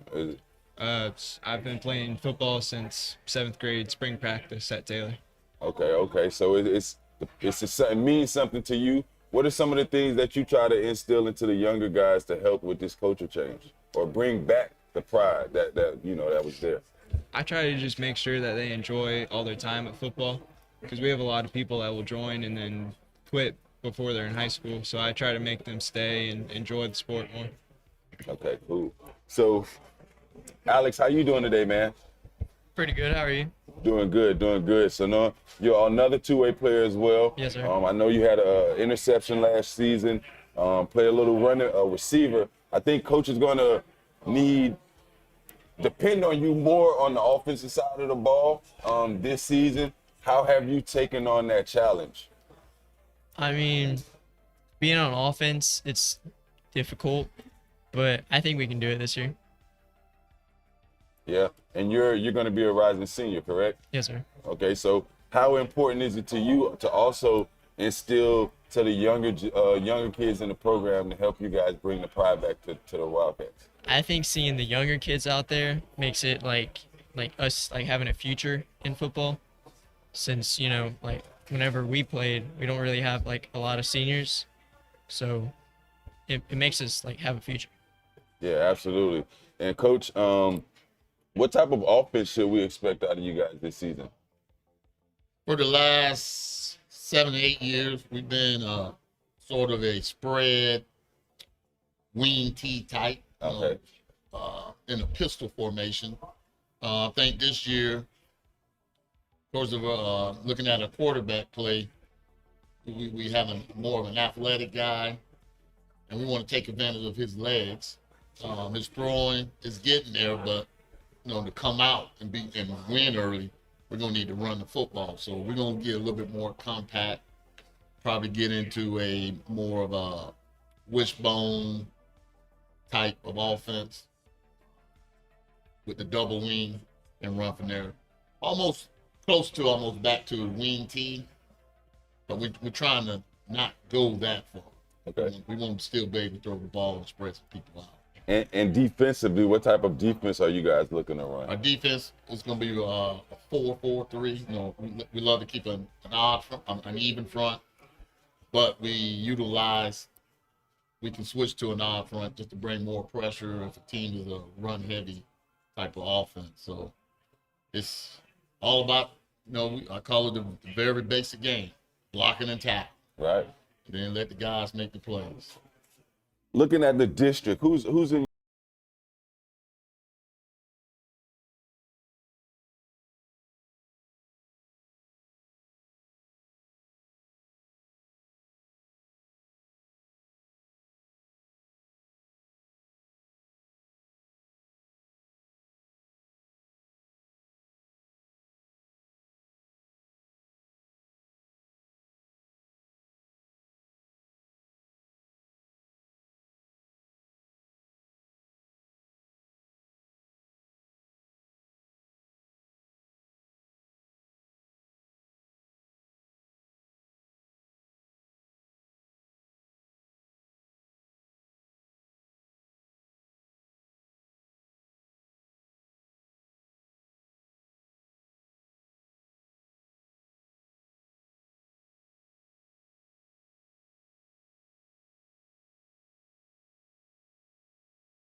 bringing the guys into the gym.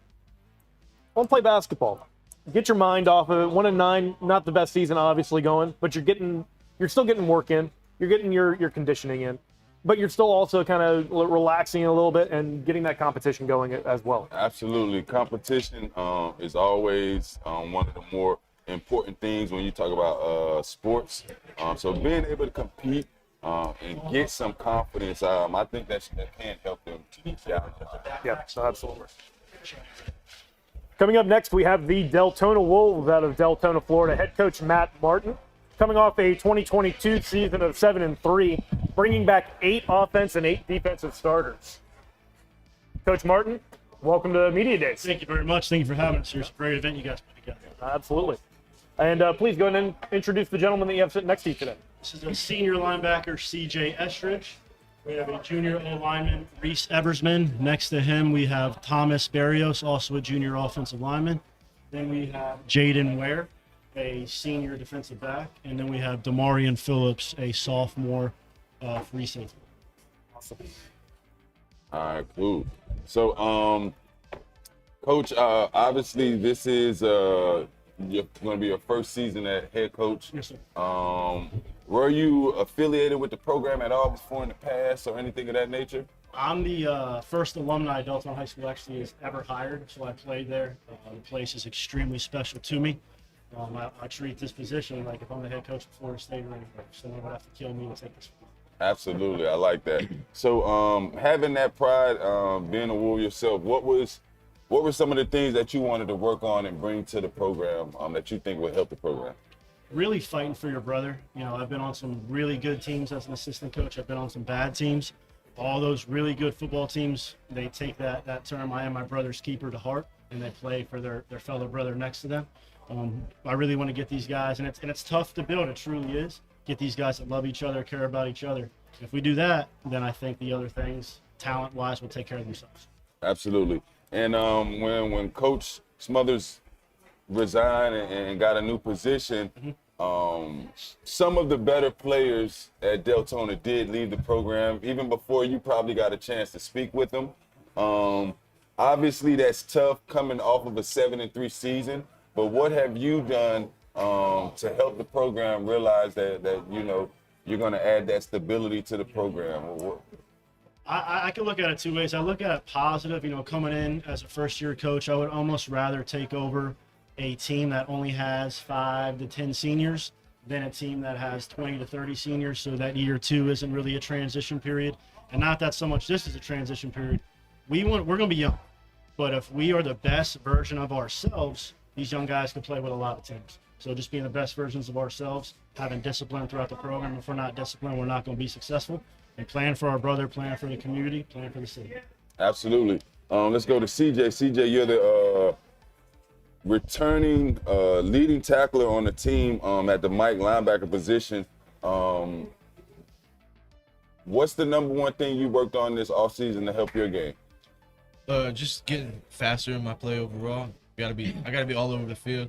Since there's a lot of younger guys now, I gotta be able to step up and be able to help out more on the field and just be all over the field. Absolutely. So speed, leadership, some of the things you spoke on. Who are some of the linebackers at the next level that you might pattern your game after? I'm a Seahawks fan, so I look at Bobby Wagner a lot. I like his game. It's a big dude, so he's always been one of my favorite. Another guy, Luke Kuechly. I watch a lot of his film. He's one of the best. Like he's always in the film room. He's a great leader, and he's all over the field. Instinctual linebackers, I like that. Bobby Wagner probably go down as probably the greatest Seahawk linebacker ever, and then Luke Kuechly, former Boston College Eagle like myself. So I like that pick for sure. Let's go to Reese. How we doing today, Reese? Doing good. Doing good. Big man, what position we playing this year? I'm playing offensive tackle. Offensive tackle. And you're 2025? Yes, sir. So you have 2 more years to develop and continue to get better. But what did you focus on this offseason? Trying to get my numbers up in the weight room. I'm just trying to be, bigger, stronger, faster, so I can perform up front. Okay, and we talk about being bigger. How big are you? What's the size? Like my weight? Yeah. Your height measurables. Yeah, your measurables. All right. I'm around 6'4", and I don't know, like 295 or like Depending on 300. how many cheeseburgers. Yeah. 295, 300. Right, give or take. Okay, I could dig it. 295 in the morning, right? Yeah. So what's the who's the lineman that you look up to that you fight pattern your game after? I don't know. Trent Williams. Trent Williams is a good one. That's a good one. That's the man right there. Arguably the most athletic tackle in the game right now. Then let's go to Jaden. Jaden, how we doing today, man? Doing good, and you? Doing good. You wearing number 3. I'm assuming that you a DB receiver. Yes, sir. An athlete type. Yes, sir. What's your primary position? I really play slot, but I play a little bit of DB. Okay, cool. And what's the number one skill set that you bring to the table that's gonna help the team? Agility, speed, catching the ball, things in that nature. Yeah. Who are some of the receivers that you look up to? Tyreek Hill, Zay Flowers. You can stop right there. Just stop right there, bro. It's a lot of them. It's a lot of them, though. It's a lot of them. Tyreek and Zay, that's 2 of the faster, quicker guys in the game. Right. So I can kind of see what the skill set where you going to. DeMario, how you doing today, man? Doing good. Doing good. I see you with the 2-4. I'm assuming that you play DB. Yes. Yes, sir. Safety, free safety. Okay. What were some of the things that you wanted to focus on this offseason? Really trying to focus on like getting bigger inside the weight room, pen work inside the weight room, because I'm a smaller defender, so need to get a little bit bigger. Okay, cool. So what's the number one skill set that you bring to the table? Speed and coverage. Speed and coverage. All right, cool. Thomas, let's see. How you doing, man? I'm doing good. Doing good. So you play O-line, D-line? Yeah. And you're 2025? Yes, sir. Okay, cool. What was the number one thing you wanted to focus on to help your game this offseason? This offseason, I worked on my technique. And I also worked on my numbers, my grease, to get in the weight room, to get bigger and stronger. Okay. As a smaller lineman. So some people might consider you undersized, but I can tell that you got good heart. How does that give you confidence going into the games, knowing that you're not gonna back down from anyone? What do you think about that? Well, when I go into a game, all I think about is getting in there and protecting my quarterback. That's all I really think about. I don't really think about the size. I think about just blocking the quarterback. That's about it. I got you. That's good stuff. So, Coach, bringing it back to the team aspect, what type of style of offense should we expect to see next season? I'm going to make coaching staffs work for that a little bit longer, you know what I mean? We're going to be multiple. That's what I'll say. I'm going to leave our offensive stuff open right now and not get too much into detail with it. And on defense, if anyone watched our spring game, that's what we're going to do. We're going to be multiple, get in even fronts, odd fronts, and play fast. And defensively, what are we looking at? We get in a 4-3, we get in a 5-2, we get in a 3-3, we get multiple. The whole goal of what we do, we want to dictate what the offense does. We're going to give them something, what they're weakest at typically, or what their strengths are. We take away their strengths and we control that. Typically, we're going to be a really good shot by the end of the fourth quarter and a chance to play and win the football game. But we're going to be multiple, man. We're going to make coaching staffs work just like they're going to make us work. And throughout the week, depends what we do. I got you. And little man right here, is this your son? This is my nephew. Nephew, he'll okay. be a future Wolf one day. There we go. So a few years away, he's 12 years old, but one day he will be there playing for us. And Little League, who's he play for Little League? He's actually goes back and forth. My brother's on staff with us, former head coach. That's his son. So he travels back and forth from North Carolina and back. Every other week he's back and forth. He just wants to come down here, be a part of our summer workout program, and be a Wolf. That's good stuff, man. So they're going to look for you to start recruiting early now. So all your friends, you make sure they come to Deltona. Well, having a 7-3 season, you got 16 returning starters. How do you think that's going to help you moving forward in year one for yourself? I will say originally there may have been 16 returning starters. We have one returning starter in the entire program. He's sitting right to my right. We're going to be young. I will say it's a completely new team than last year. Lost 10 starters due to transfer, 15 starters total. 3 had Division I offers, but I'm sure they're not going to make an excuse, and these guys aren't going to make an excuse. We got to be the best version of ourselves. And this isn't, we're not going to win a state championship overnight. We're not going to win a district championship overnight. Deltona's never won a district title. Long term, we know we play Mainland and those powerhouse teams. They're the standard, but that's the goal long term. We're going to be okay. We're going to be young, but we're going to be okay. Okay, cool. Well, like you said, it is unfortunate that those guys did leave the program because they were playmakers. I know you lost a 6'4" receiver, lost a couple DBs, but it is what it is. Next man up mentality. Amen. I commend you guys for attacking it, and we'll definitely be looking at you guys throughout the season. And best of luck, Coach. Thank you very much. Appreciate everything you guys do. So Absolutely. Thank you very much. And again, that's the Deltona Wolves out of Deltona, Florida, with head coach Matt Martin. Coach, gentlemen, good luck this season. Thank you very much. Thank you. Absolutely. And that must be 4 or 5 teams in a row at this point that we've had that have a coach that has ties to the program, not just being the coach, but went to the school, is from the area. I think that's really impressive. It says a lot about those areas. Yeah, absolutely. You have a coach come back to coach his alma mater. You have a feeling that it's going to mean a little bit something more to him because he was probably on that same field that he's coaching on now. So to have his blood, sweat, and tears come back to help the program, I think it should do tremendous, help them out. Obviously, he spoke on all of the kids that they lost. Right. And they lost a lot of good talent, I'll be honest with you. They lost some guys that will be playing college football. So the program will take a blow, but Coach seems like he has the right mindset to just keep plugging away in the next man up mentality. Right. Absolutely. And so you've been watching the Florida Citrus Sports and FloridaHighSchoolFootball.com High School Football Media Days here on Quick Cut Sports, brought to you by Elevated Mission. I'm Greg Rhodes with my co-host today, AJ Brooks. On the other side of the break we're about to take, we'll take a look at yesterday's interviews that we had with Jason Siegel of the Greater Orlando Sports Commission, and then with Dan LaForest and Ronnie Bittman of the Influencer Council by Bittman Law. So don't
All right, welcome back to the Florida Citrus Sports High School Football Media Days right here at Camping World Stadium. My name's Dan LaForest, and right now we got a special guest, Jason Siegel, who's the president and CEO of the Greater Orlando Sports Commission. Jason, thank you so much for helping us put this event together. Yeah, it's our pleasure. Glad to be with you today. So let's talk about the Greater Orlando Sports Commission and its mission and the involvement you guys have in the community here around Central Florida. Yeah, we're going on finishing our 30th year in this community. We were created and founded back in 1992 with the sole mission of bringing the World Cup to Orlando in 1994, which we did. Olympics in 96, we had events here. And then from that point on, and we still remain one of the largest sports commissions in the country. We service Osceola County, Orange County, Seminole County, Lake County, and the city of Orlando, and of course work with our good friends at the FHSAA and the governor's office. And we serve probably in the neighborhood of about 40 different venues and work in multiple different platforms, working the majority of our events are youth and amateur sports. So obviously at the high school championship level, we bring a lot of high school championships here to the region, hosted high school football championships for quite a long time, in addition to major marquee events. No other city, no other region hosts more NCAA championships than our region does. Of course, the excitement of UCF moving into the Big 12.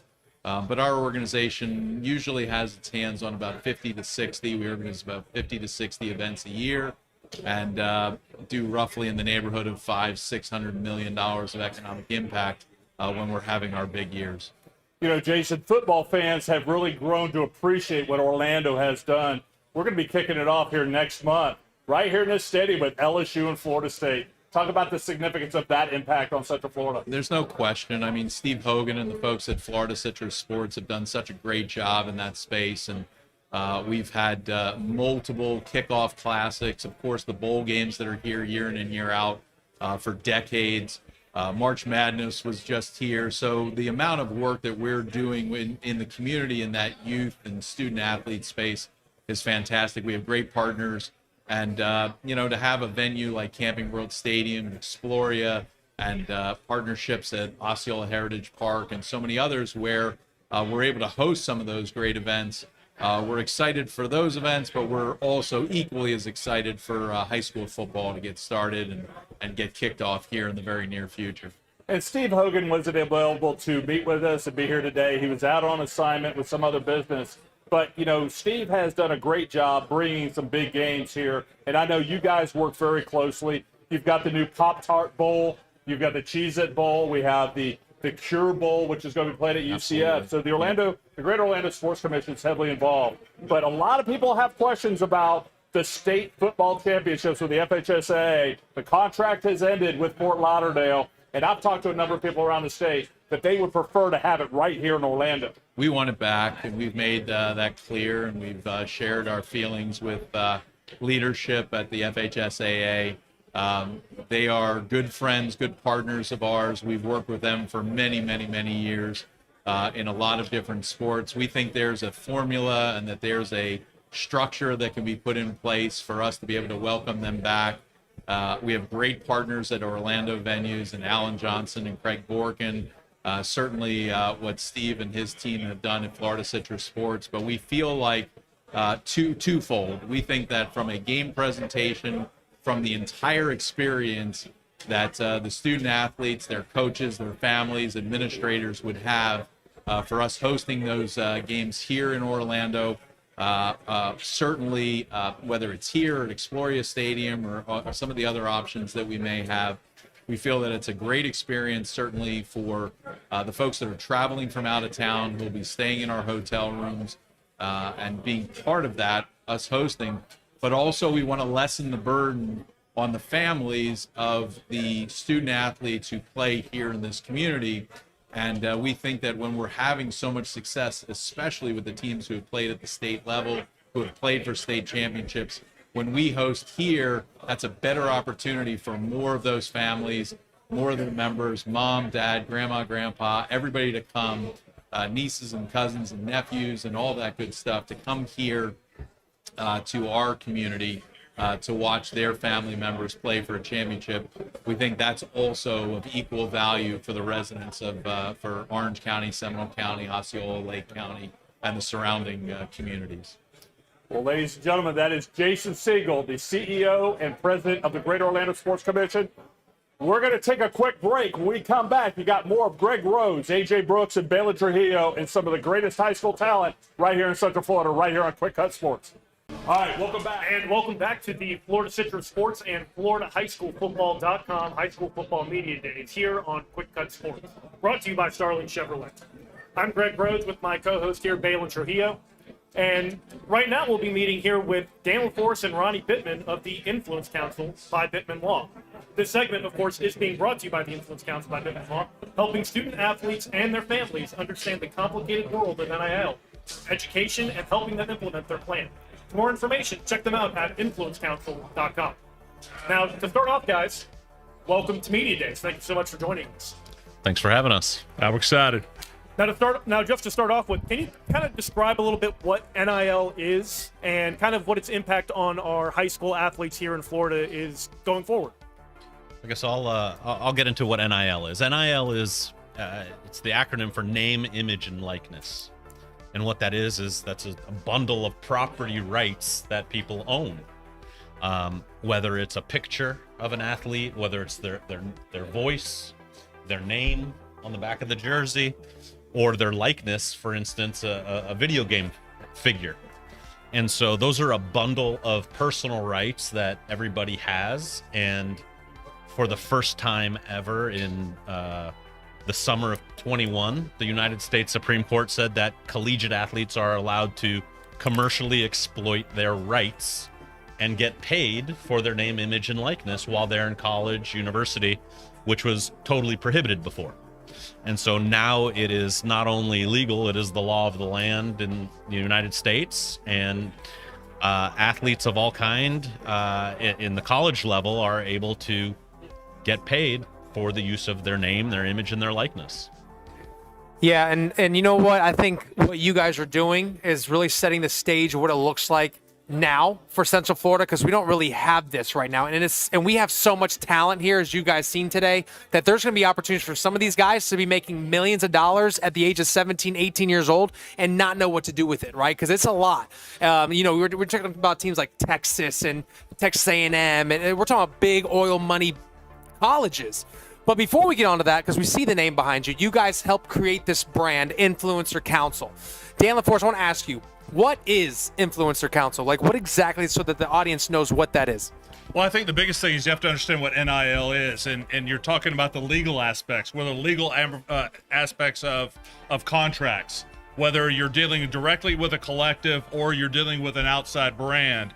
Also, you have to take a look at what the financial and taxation implications are. You know, one of my biggest passions is, Balin, you and I both know a lot of guys that played the NFL, right, that literally have nothing today. And when I go talk to them, the two most major things that brought up is, I didn't listen to anybody and I didn't know who to trust. Well, I feel like we can help them with one of it, right? We can give them somebody who's trustworthy.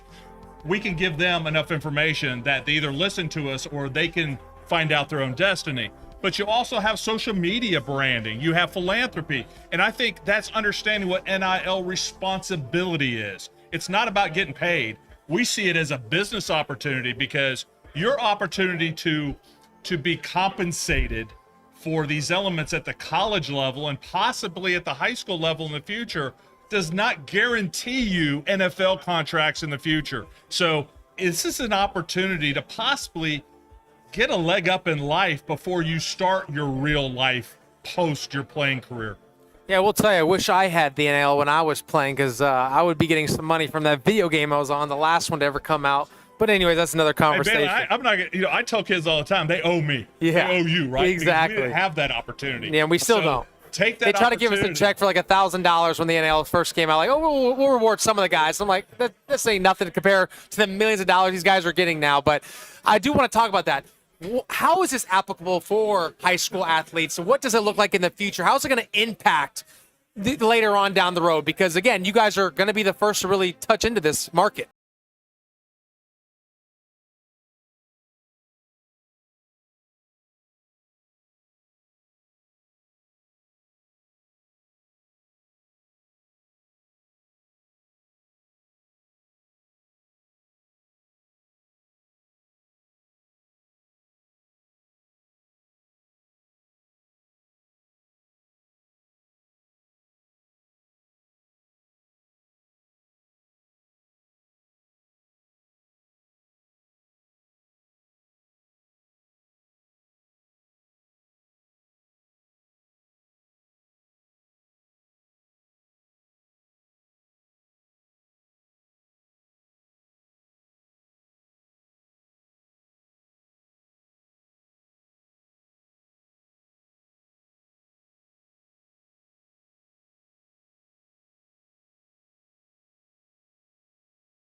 sauces that have made us famous. We only use the freshest quality ingredients in all of our menu selections, including burgers, hearty sandwiches, made from scratch ribs, entree salads, and desserts that will bring you back to Gators again and again, with 14 locations all here in Central Florida. Now again, AJ, we are coming back from break, and like I said, if I had to have read that while I was still hungry after getting our lunch, I don't know if I'd been able to make it. But that being said, we are coming back to you here with the Hagerty Huskies out of Oviedo, Florida. Head coach Steve Milks, coming off of a 2022 record of 8-3, bringing back 4 offensive starters and 2 defensive starters. Coach, welcome to Media Days. Well, thanks for having us. Absolutely. And please go ahead and introduce the gentleman here sitting next to you today. All right, so I'll work the way down. Next to me, I have Antonio Van, and then Caden Chapman, Caden Mitchell, Jalen Lewis, and then Chance Bennett on the end. Okay, cool. Coach having a pretty successful season last year, going 8-3. Obviously, you're gonna lose players to graduation. You're returning 6 starters on collectively on both sides of the ball. What has been the biggest challenge so far this off season? Just getting the team ready for this year. Well, the biggest challenge I think is we've had a lot of change. Not only losing a lot of our seniors from last year, but we've changed offense coordinators. We've changed offenses. But the good thing is Florida allows you to have a 6-quarter rule. So these guys have had a lot of reps, even when they've been playing some JV as a junior.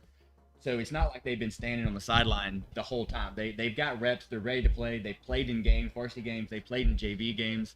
I think we're really talented. They may have not had full game reps, but I think they're really talented. Okay, and Coach, just talk about how long have you been at Hagerty and where were you previous? So this is actually my second stint at Hagerty. I was the defensive coordinator there for 4 years. Then I left, took the Winter Springs head job. And then I came back 3 years ago, so I'm going on my 4th season now. Started out, the COVID year, went 5-5, went 6-4 the next year, and then moved up to 8-3 with the playoff appearance last year. Okay, cool. Well, let's question for Antonio. Coach made it very clear he put edge rusher. He didn't put defensive end. He put edge rusher. So that tells me he expects a lot of sacks, a lot of quarterback pressures from you. What have you been working on this offseason to help your game go to the next level? What I've been working on is my speed, working on my pass rushes really, and been working on getting some linebacker reps too. Okay, cool. Trying to be a more versatile player. I can respect that. Let's go to Jalen. Jalen, how's everything been going for you this offseason?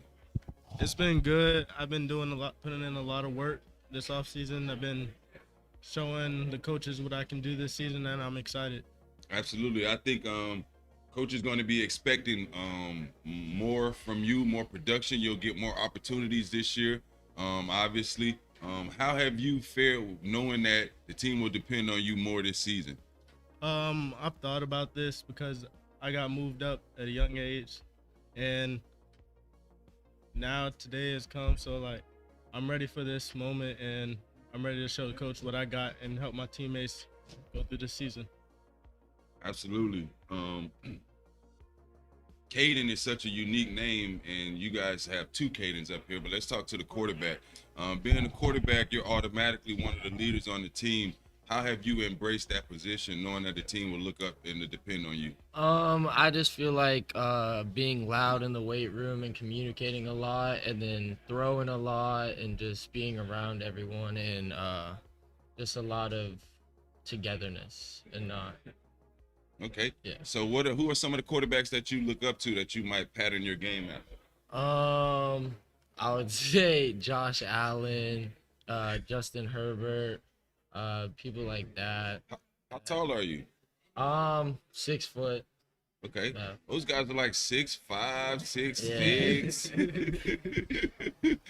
But I can respect it though. Pretty two good quarterbacks, to be honest with you. Let's go to Caden. Caden, a DB, defensive back, is that correct? Yes, sir. Safety primarily? Yes, sir. All right. So you bring that physicality to the game. I do notice that you did have 1 interception last year for 35 yards. What yard line did you get tackled on? I actually scored that one. Okay, I'm about to say, boy, you got to crib that thing. I see over 30, 40 yards. Yes, sir. No, that was a pick 6. All right, good. What were some of the things you worked on this offseason to help your game? This season, I worked a lot more on my speed and size so I can have a bigger impact on the defense. And since I didn't necessarily start last year, I need to come up and be a very impactful player this season. So just worked on a lot of those type of things. Okay, and you're 2024? Yes, sir. So you're going out strong last go round. What was your main focus this offseason as far as like knowing that this was your last season? What are your goals? Really with this offseason, I put my all into it. My goals are really just to ball out all season long, help my team in every way possible, and make another playoff appearance. Hopefully, win this one. Absolutely. Then let's go ahead on to Chance. Chance, 26 receptions, over 300 yards receiving. You'll be the leading receiver coming back to the team. I mean, just being honest, knowing that you're the receiver one, how has that fared with your mentality this offseason? It's made me like more hungry. I want to go get it more now. Like, I'm ready this season. Like, we ready. Like, What number you got there? I'm number 2. Number 2. Okay. Yes, I start seeing single digit numbers, man. I'm telling you now, you got to make plays. You got single digit Yes, numbers. sir. You realize that, right? Yes, sir. All right. So what wide receiver you pattern your game after that you like? I try to model my game after like Tank Dell and like his shiftiness, trying to like You get going around recent. defenders. Yes, sir. Okay, I like Tank. Let's go back to Coach. Coach, knowing you have so many years in high school football, what should we expect out of the offense this year? Should we see some changes or same old, same old? Well, you're going to see a completely different Hagerty. Okay. From the 4 years I was there with Coach Ziegler, we were single wing. And then for the last 3 years, we've gone kind of back and forth between some spread and some double tight split back.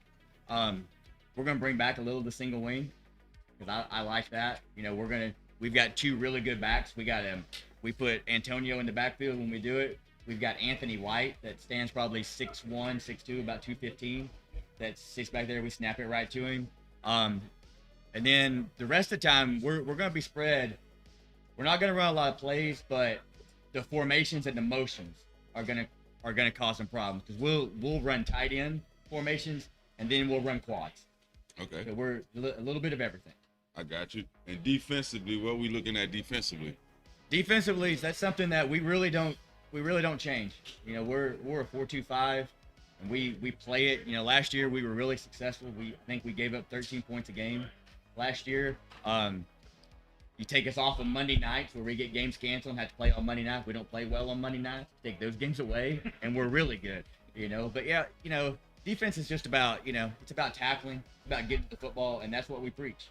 Yeah, well, I mean, I hate to tell you guys to expect some games to be canceled this year, but it is Florida, and it's just the nature of the beast. But knowing that, what are you going to do this year to help the team's mentality if you do have that situation come about this year? Well, I think we need to prepare for it, and it's more of a mentality than it is physical, because they get so hyped up to play on that Friday, then it's canceled, then we have to bring them back on Saturday. So we've got to do a better job of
Again, the Mainland Buccaneers coming to us out of Daytona Beach, Florida. Coach, gentlemen, welcome to Media Days. Thank you for having us. Thank you for having us. Oh, absolutely. Now, Coach, go ahead and please introduce the gentleman here that you have got at the table. So with you. with me, I have 5 of our captains. I have Manny White Israel, wide receiver class. They're all class of 24. LJ McCray, defensive end. Ramon McCullough, defensive end. Gerard Bell, athlete. And Clarence Man McLeod, wide receiver. Coach, coming off of 11-4 season, 16 starters returning. I can remember seeing you guys early on. This is going on your third year at Mainland? Third year. Yep. Okay, I can remember that first year. You guys, even though you made the playoffs the first year, after that first season, I seen you early last season, and I can remember your motto, "This ain't last year." I can remember you vividly saying that throughout the games and throughout the pregame. And you let it be known that this wasn't the last year. Last season, you guys lost a close game in the state championship, 30-32 to an undefeated Lake Wales. How do you build off of that coming into this season? I think the biggest piece is just kind of understanding who we are, understanding what we have to do, and honestly being even closer as a football program.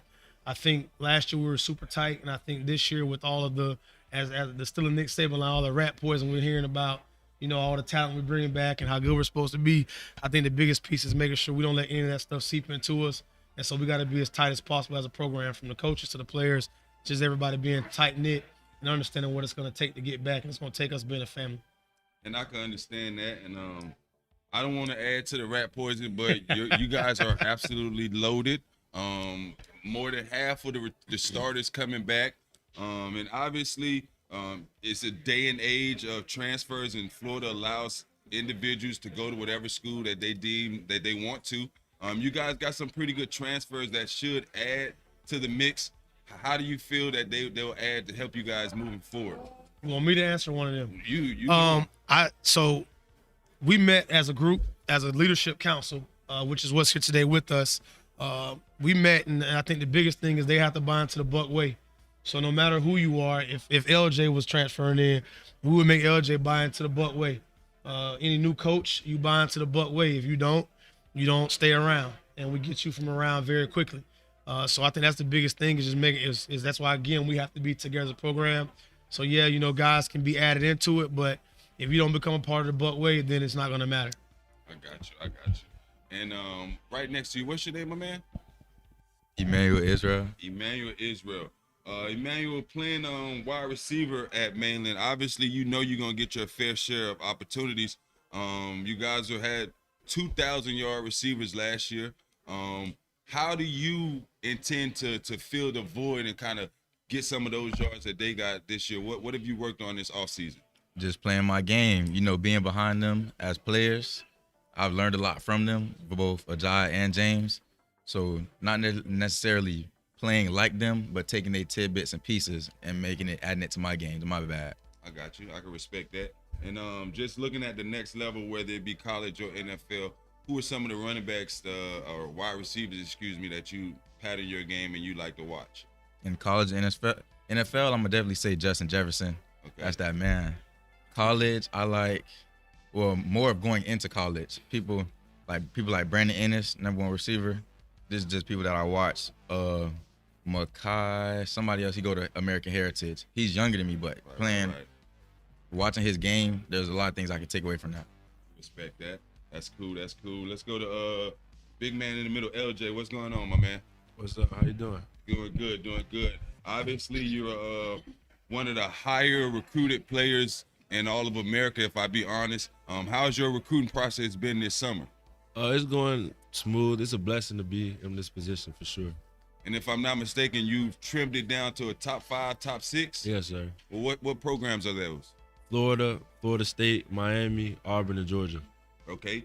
Now, obviously, I expect you to have some type of history in football, and those are all household names. So, obviously, you have to finish your senior season before you go on and take on that challenge. But what did you do this offseason to get better? Really just being around my team and grinding every day. I'm not too focused on the future that far. I'm trying to get it in with my boys while I'm here. Okay, cool. And then let's go to your former defensive line mate, Ramon. How's everything going, bro? Good. Now, LJ, he is a high recruit, but you hold your own as well. To be honest with you, you actually are the lead. And did you know, besides Myron, that you're coming back, you're the second leading tackler? Did you know that? No, sir. Well, you are. Did you know that you are the returning sack leader for the team? Yes, sir. Oh, you knew that part. Yes, sir. Yes, sir. Okay. So, obviously, you make your fair share of plays on the defensive line as well, and you hold your own. How has your recruit process been going? Because obviously, you have schools looking at you as well. It's been going very well. Like he said, blessed just to be in this opportunity in this situation. Really just there's a couple schools, not really much though. Yeah, okay, but I expect you to build on that. What was the main thing, the one thing that you wanted to work on this offseason to help you become a better defensive lineman? Staying low in my takeoff and being more aggressive and using like more moves and figuring out like who I'm going against and how they step. Okay, absolutely. I can respect that too. And you guys have a plethora of guys who aren't here. You have another offensive defensive lineman, Christian Hudson. You able to get some practice and good work with him? Yes, sir. Absolutely. And I know that good on good always helps. So how does going against him in practice, how does that help you when it comes time for the game? It helps me like because he has good footwork. So like if I go against another lineman that's with good feet, I wouldn't know how to beat them. So I can see like weaknesses that he has. So then I'm gonna look at another lineman and be like, well, that looks similar, so I can use that in the game. Absolutely, I can respect that as well. Then let's go to Mr. Bill. Gerard, how we doing today, man? Good. Good. So coming into the season, you'll be RB1. The team will be looking for you to make plays throughout the season. What did you work on this offseason to get better? Just being more aggressive, being better with my feet, not like giving up, not playing down to my opponent, being bigger. And when I was going over my notes, I meant to mention after LJ, Ramon, and Clarence, y'all like the Mac boys up here. It's a lot of McLeod, McCullough, McCray. Y'all the Mac boys. So if I was y'all, I might use that. Yeah. So knowing that, who are some of the running backs you look up to? Not like Saquon Barkley's running backs like you that. saying like Saquon, like give Saquon his respect now. Yeah, nah, you Okay, know, respect. Yeah. Saquon got a little He the money best. yesterday too. You saw that? Okay. Got that $11 million contract. Yeah, you saw it. You know what's going on. Uh-huh. All right, good. Let's go to Clarence. How we doing today, man? I'm good. Doing good. Yes, sir. Very, very, I don't even want to say sneaky explosive, but very explosive receiver. 53 receptions last season. Knowing that you have lost two guys in front of you, how much more pressure has that put on you, if any? It didn't really put any pressure on me at all because I know I got guys that's ready to step up in the spot. They've been waiting on their turn, been ready to make something happen. So we just gonna show them. We just gotta show them. Okay, cool. And what number we got this year? Number 3. 3. Last year was 14. 14. Yeah. Okay, so we gotta. So you coach had to make you switch. Okay, so I don't know if you understand, but when coach give you a single digit, he thinks very highly of you. You understand that? Yeah. All right, good. So who are some of the receivers that you look up to? Let me see. Who my top? J-Mo. Okay. I like Jackson Smith and Jetwell. I like who else I like them all, to be honest. Named a couple good route runners, so Yeah. I could definitely respect that. Now let's go back to the team as a whole, Coach. We're looking at 11-4. I'm gonna just put it out there. You know, it's the city, the community, the Central Florida area is saying Mainland got to get back to the state championship. How does that pressure weigh on you? Just hearing that. Well, I don't play, so that's that's the best part about it. I get to lean on like these just 3 guys out here in this crowd that are going to be up front for us. And Madden Santiago, who's a Harvard commit, Christian Hudson sitting right there, and Elijah Walker, who's another 3-4 star athlete that's got a lot going on. So you couple those three guys with Jalen Long, who comes back on our offensive line, and I think we'll be able to lean on those guys to get better where we have to get to. Our trench guys know the responsibility they have up front to get the job done. And then when you talk about, I'll embrace it.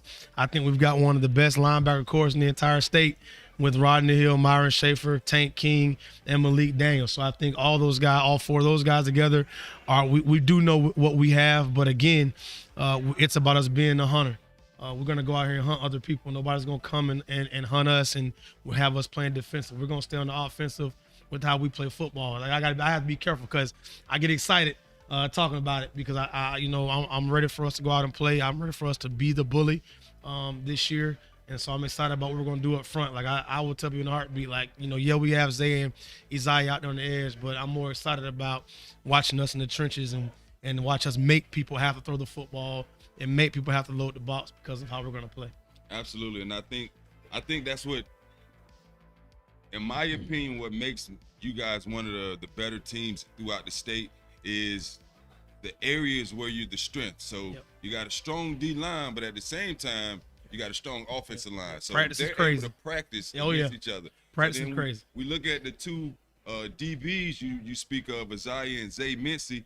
I mean, that only helps you in practice. You're not going to see two better DBs on a Friday night. Right. A combination. And I'll just be honest with you. So how does that help y'all confidence, knowing that, honestly, like, you guys are pretty good? I mean, it helped us a lot, actually. Like, when we go against them, and if we see we could win against them, we probably know we could win against anybody. And that just help our confidence.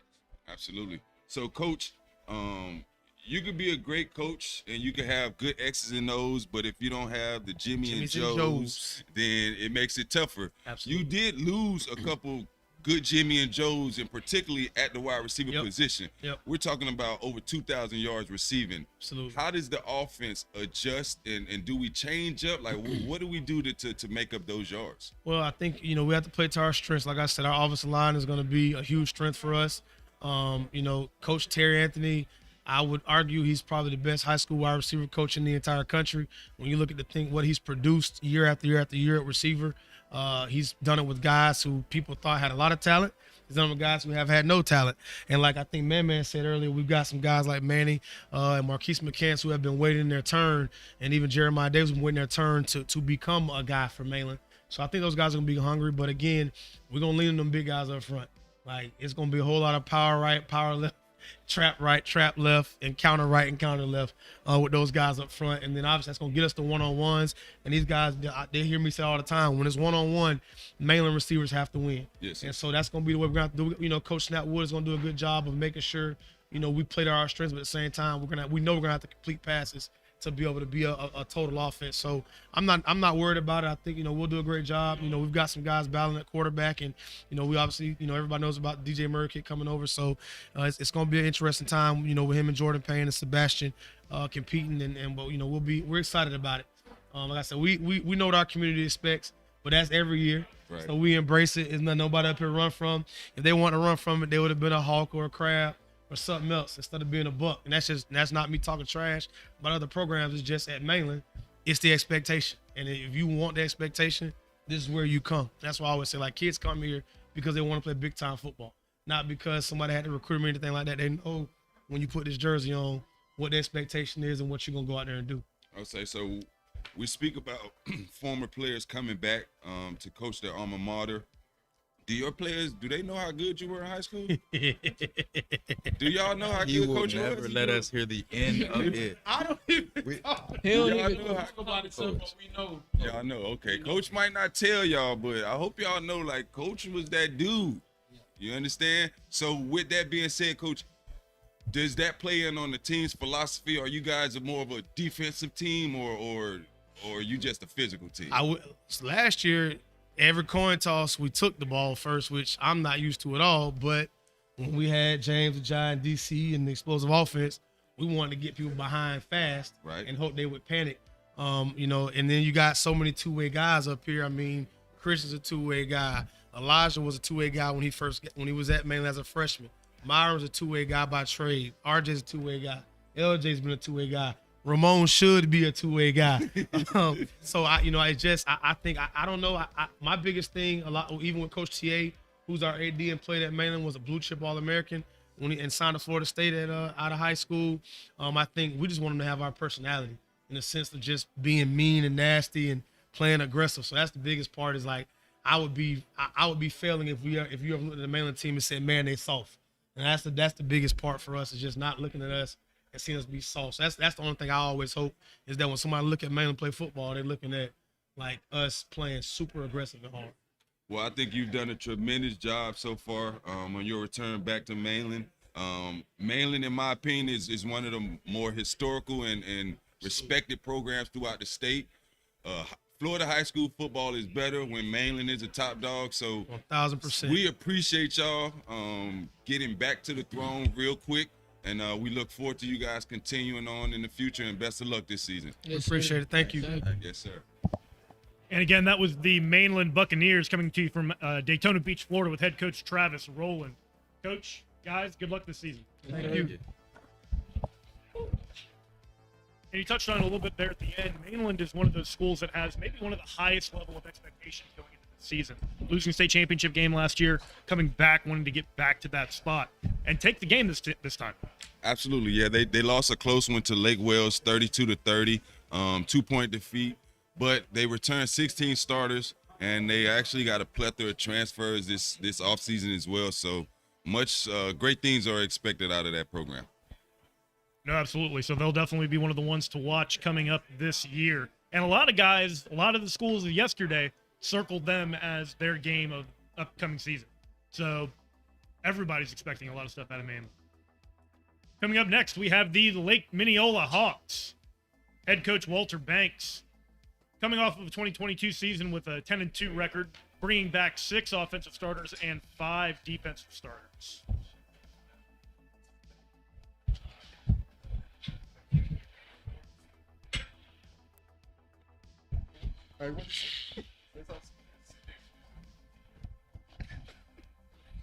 Coach, yes, sir. Gentlemen, welcome to Media Days. Welcome. Thank you for having us. No, absolutely. And Coach, please go ahead and start by introducing the gentleman sitting next to you today. I can remember his name.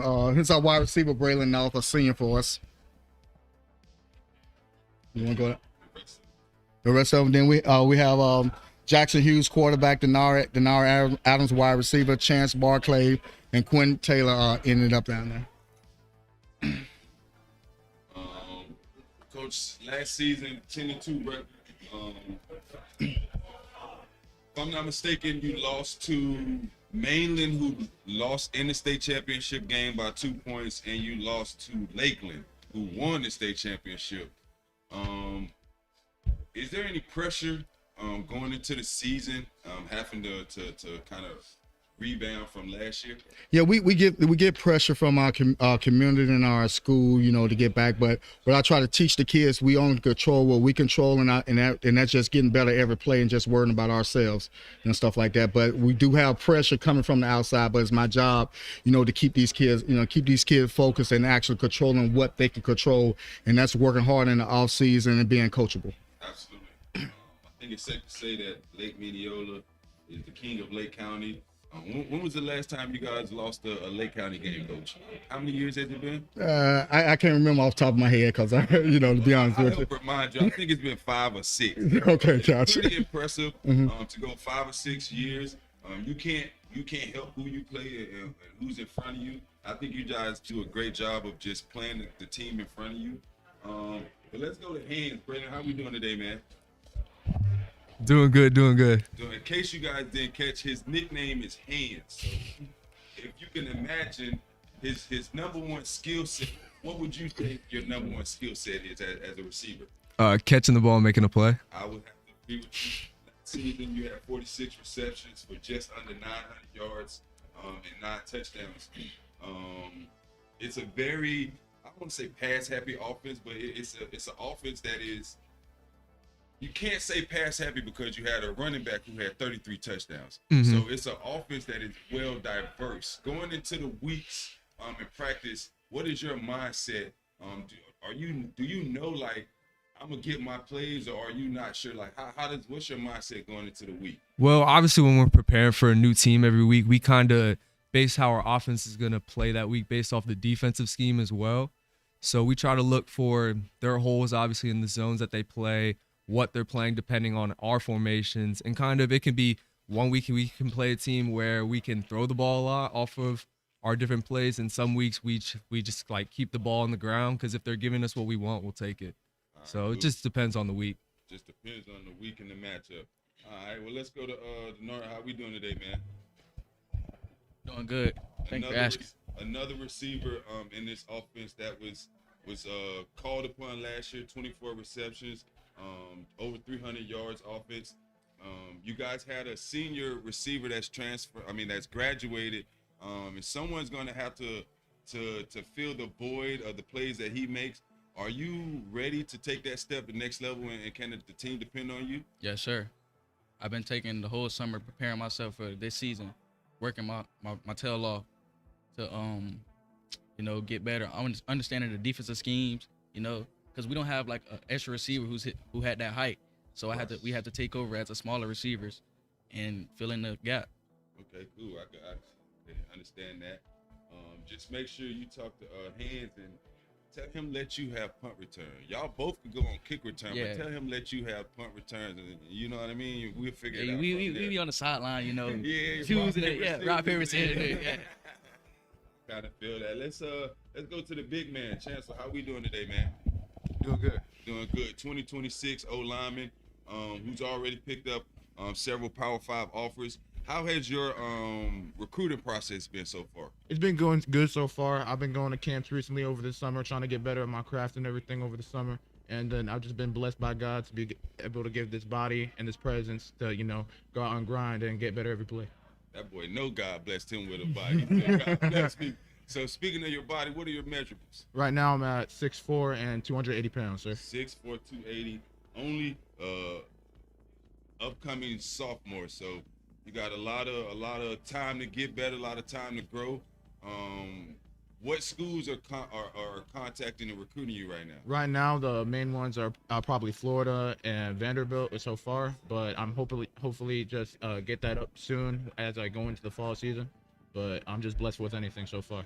Absolutely, and I think Coach Chad, you have one of the better O-line coaches in the area. Yes, sir. Does a great job developing O-linemen, so you just stay focused. The sky's the limit for you. But let's go on to Jackson. Jackson, how we doing today, man? I'm good, sir. How are you? I'm doing well. I've been seeing you on Twitter. I ain't gonna lie. I've been seeing you working with Coach Alfred on Twitter.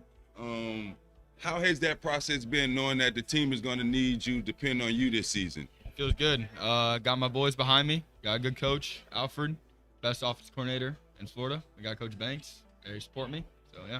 Absolutely. So what are some of the things that you and Coach Alfred has been working on this offseason? Reading coverages, taking what the defense gives me, my footwork, my release, my mechanics, all that kind of stuff. So if they give you that slant, you got to take it. Don't go for the deep shot. Is that what he's been telling you? Yes, sir. Absolutely. Knowing that the team will depend on you, what was the number one thing you wanted to work on this offseason? Was it your reads or was it the speed? What did you want to get better at? I want to work on my speed, but probably my reads. It's more of my game. Okay. My reads and my footwork.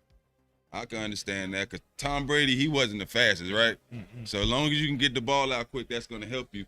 And then let's go to Quentin. Mr. Taylor, how we doing today, man? I'm good, Coach.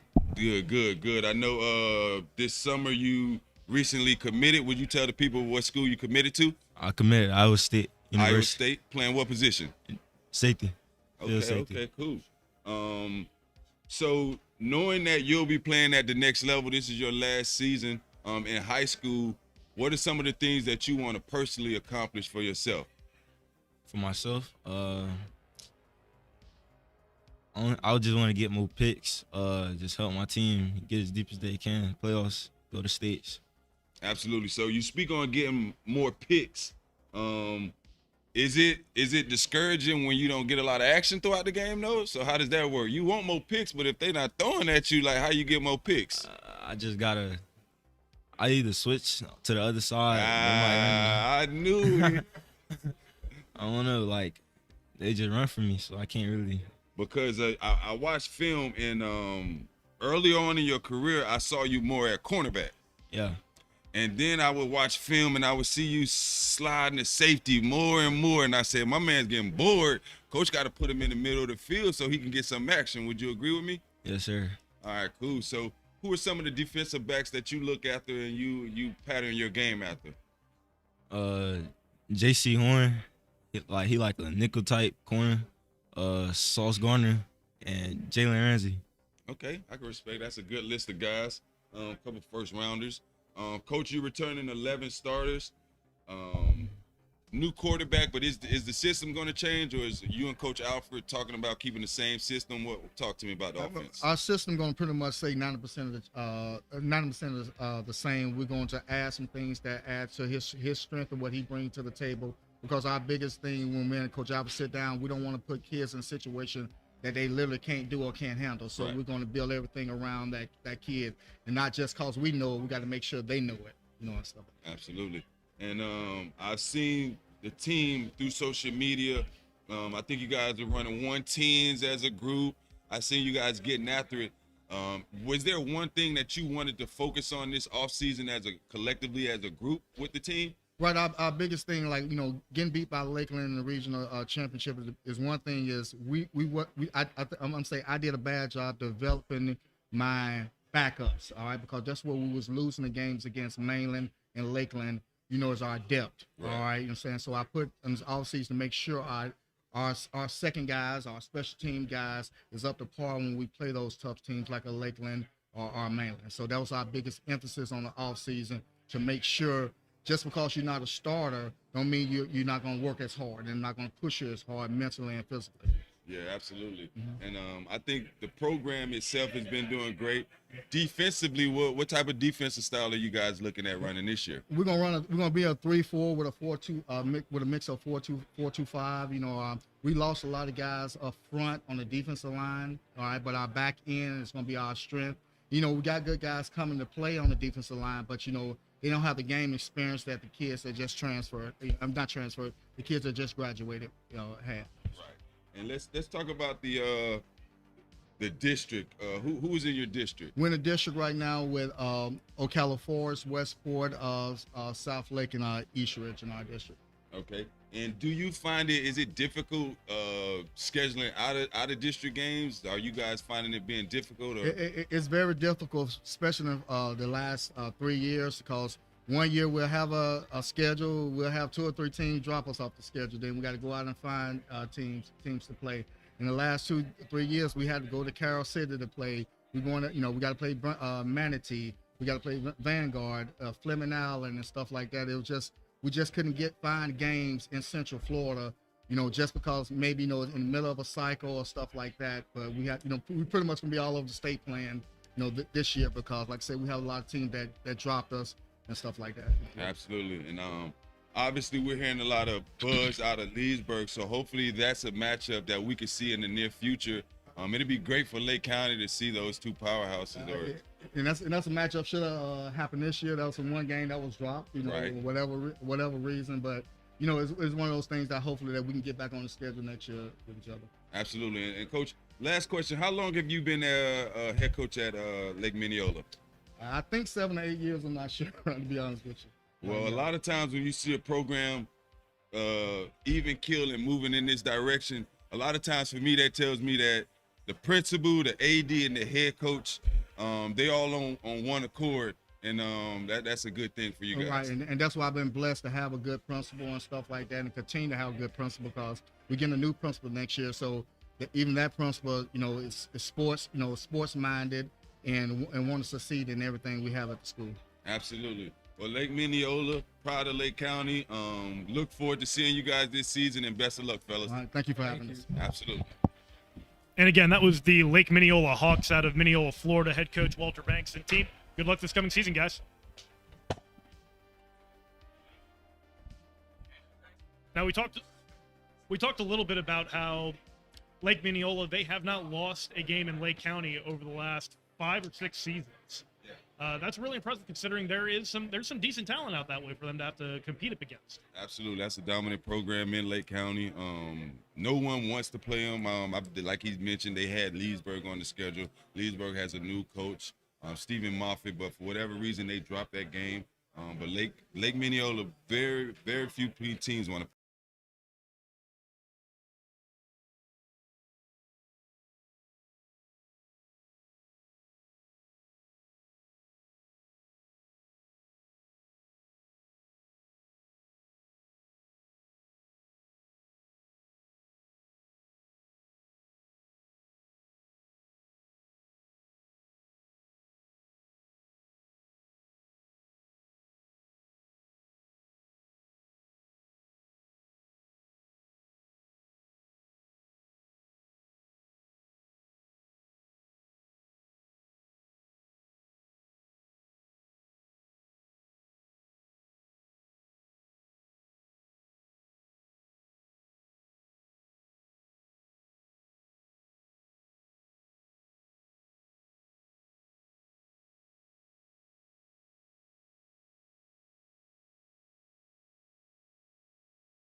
Well, tell them how long have you been at Oviedo, and what was your prior coaching experience before that? Okay, yeah, this is going into year 3 at Oviedo as the head coach. Prior to that, I was offense coordinator at Boone High School for 8 years. Had some good runs, and then before that, I was the linebackers and running backs coach at Freedom High School for 3 years. Okay, absolutely. So you bring 10, 15 plus years of experience to the table.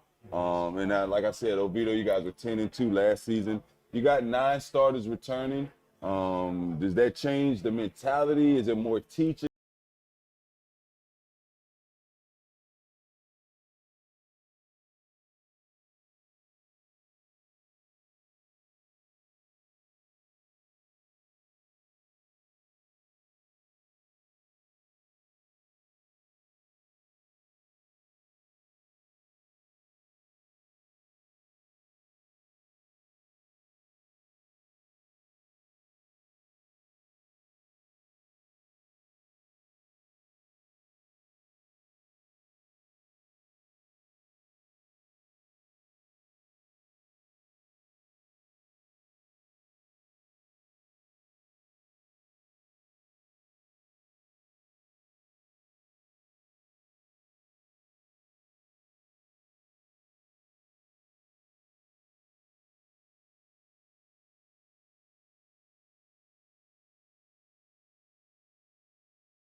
really balanced feet.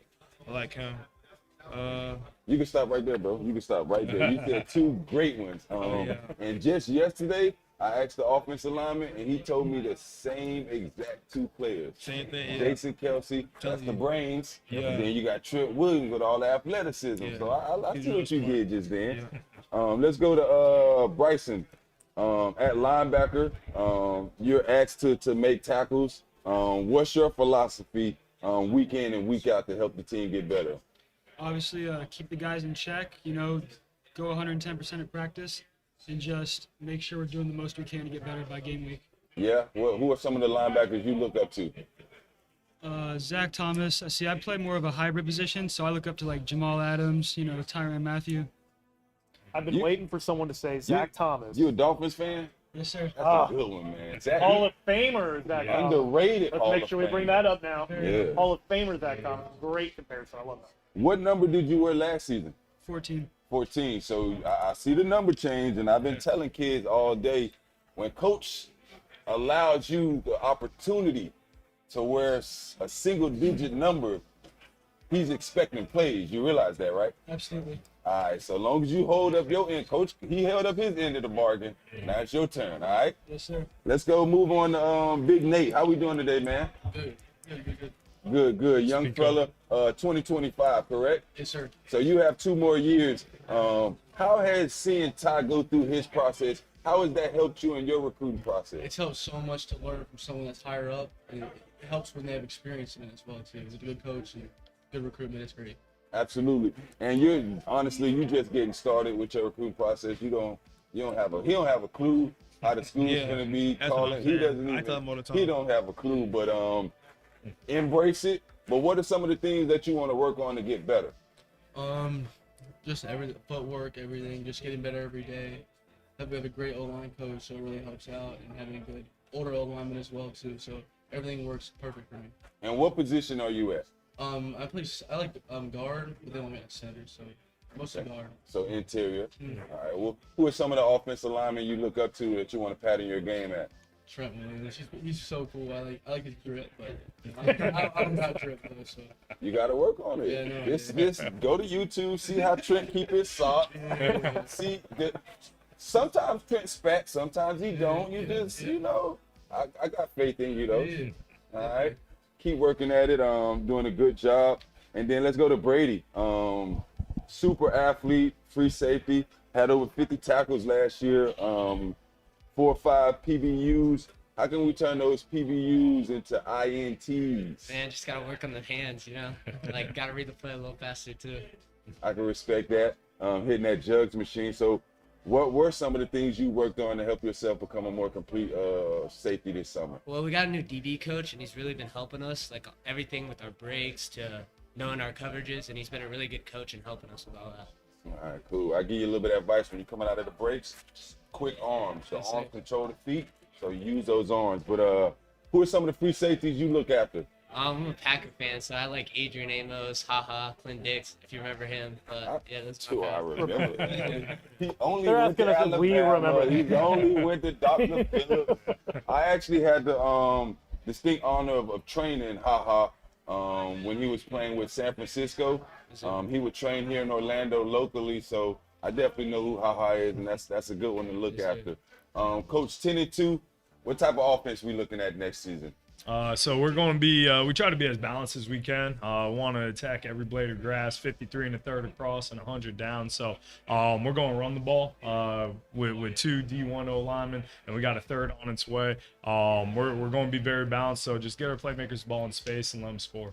Defensively, are we bend but don't break, cover 4 style, or are we attacking coming downhill? What's the mindset? So a little bit of both, right? We're going to apply that pressure. We're going to send blitzes to get you in unfavorable down and distances, and then play coverage when we need to. So just like we want to be multiple on offense and be able to attack, a defense any which way, we want to do the same thing on defense and really take it to the opposing offense. Okay, so let's look at the district matchup. Who are your district opponents, Coach? All right, so the team that we're kind of circling is Lyman. They've added a lot of quality players to put to their roster. So we've handled them the last 2 years pretty good, and so That's one we're looking forward to. East River just got a new head coach, so we'll see how that kind of shakes out. I think he just got hired yesterday. Lake Howell is crosstown rival. I know our boys get amped up for that game. It will be at home this year, and then winter spring. So a good district for us. Yeah, pretty solid district. Obviously,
Guys, thanks for having us. Appreciate it. Absolutely, absolutely. And please go ahead and introduce the gentleman you brought to the stage with you today. All right, next to me is senior linebacker Zach Patterson. Next to him is another senior tight end, defensive end Jaden Campbell. Sitting next to him, another senior, Trey Nephew, plays safety and running back. Next to him is QB1, Alex Johnson, junior, number 12. And then down at the end, our kind of do-all offensive guy, running back, plays receiver, junior Chris Body. Cool. Coach, last year was your first season at Pine Ridge? As a head coach, yeah. I was there 2011, 2017 as an assistant, and then came back last year. And we go way back, do? early 2000s when we both were at Edgewater. Way back. How do you take that, all of that knowledge and experience? How are you going to be able to bring that to Pine Ridge community and help the Panthers? Well, one of the pluses I think of the experience that I've had, whether it's our time together at Edgewater, right, and having the success that we had there. I've been in a variety of other types of situations as well. I've been at other teams that have won as well, right? They've gone to the playoffs and done a lot of really good things. I've been part of rebuilding programs as well. During my first time at Pine Ridge, I've been a part of a brand new situation. I was at Hagerty with Nate Gerke whenever we first opened that school up, so building the school from the scratch. So I've been a part of all that. I think coming back now to Pine Ridge as the head coach is going to allow me to kind of step into that situation and the uniqueness that comes with that, to be able to apply that and not only be able to build it up from where it's been, but then once we do get it built up, be able to build and sustain success kind of moving forward from that. Absolutely. And I think speaking on that Hagerty situation, I think a new build program that will help you in situations like this with Pine Ridge. But what were some of the things that you wanted to implement into the Pine Ridge program and change the philosophy, the culture? What were some of your main things you wanted to implement? The culture was the big thing, right? In the 2 years prior to me getting there, they had gone through 4 coaches. So there was no culture. Right. Guys were leaving, which again, I don't blame them. With the situation being as it was, but then also, instituting an off-season program, because that really hadn't existed until I got there, with at least the guys that are there now.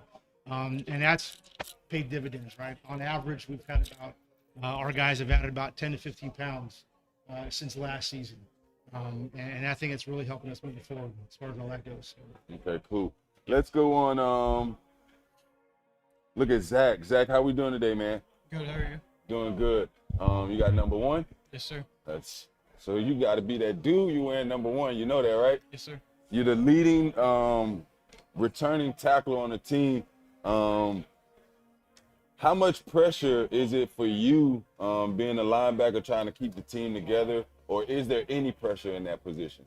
There's obviously some, but just the other linebackers around me, the D-line, everyone all comes together. Defense, all in one. Okay. And have you always played linebacker throughout Little League No, actually, I just transitioned from safety to linebacker February, March, in the spring. Very selfish situation and move there. But who are some of the linebacker safeties that you watched and you liked growing up? Obviously, Zach Thomas, Devin White. Okay. Now, pass. That's good. 2 good ones. Another Dolphin. So I like to hear that. Let's go to QB1, Alex Johnson. They call you AJ at all? Yes, sir. Okay. Jizzle, let's see. What are some of your personal goals for this season? What do you want to accomplish? I want to accomplish at least 1,500 yards passing, 2,000 total yards rushing including.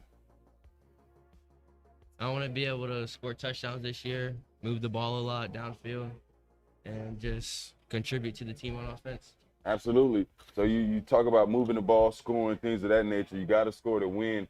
What was the number one thing that you worked on in your game personally that's going to help Coach get his first win as a Pine Ridge Panther? What was that you worked on this offseason?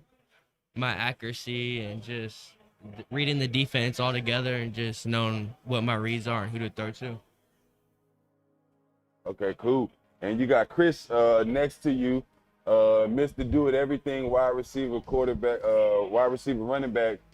You guys got each other's phone number, right? Yes, sir. Because the connection between you two has to be there. Of course. All right, cool. Now, Chris, what else have you been working on this offseason?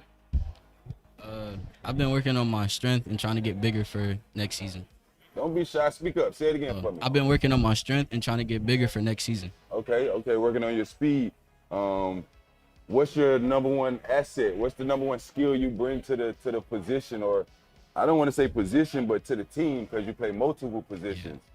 I think I bring the running speed. Okay. Just bring that to the team. I respect that. So, who's some of the athletes that you look up to? You pattern your game after? Tyreek Hill, Jalen Waddle, and Jamar Gibbs. All right, cool. Just a bit of advice. I asked you what your strengths was. You told me speed. I asked you what you work on. You told me speed. Make sure you make your weaknesses your strength.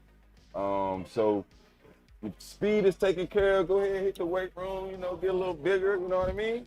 Yes, all right, cool. Let's look at Trey. Trey, how we doing today, man? Good, you? Nephew. Yes, sir. Yes, sir. All around athlete. What was the number one skill set that you wanted to work on this offseason? My craft, becoming a better player, stronger, faster. Okay, and what's your primary position? Is it safety or cornerback? Safety. Safety? So you like the physicality, or you like do you like coming downhill, or would you rather be in the middle of the field? I'd rather come downhill. Ooh, you want to tackle. I can feel it.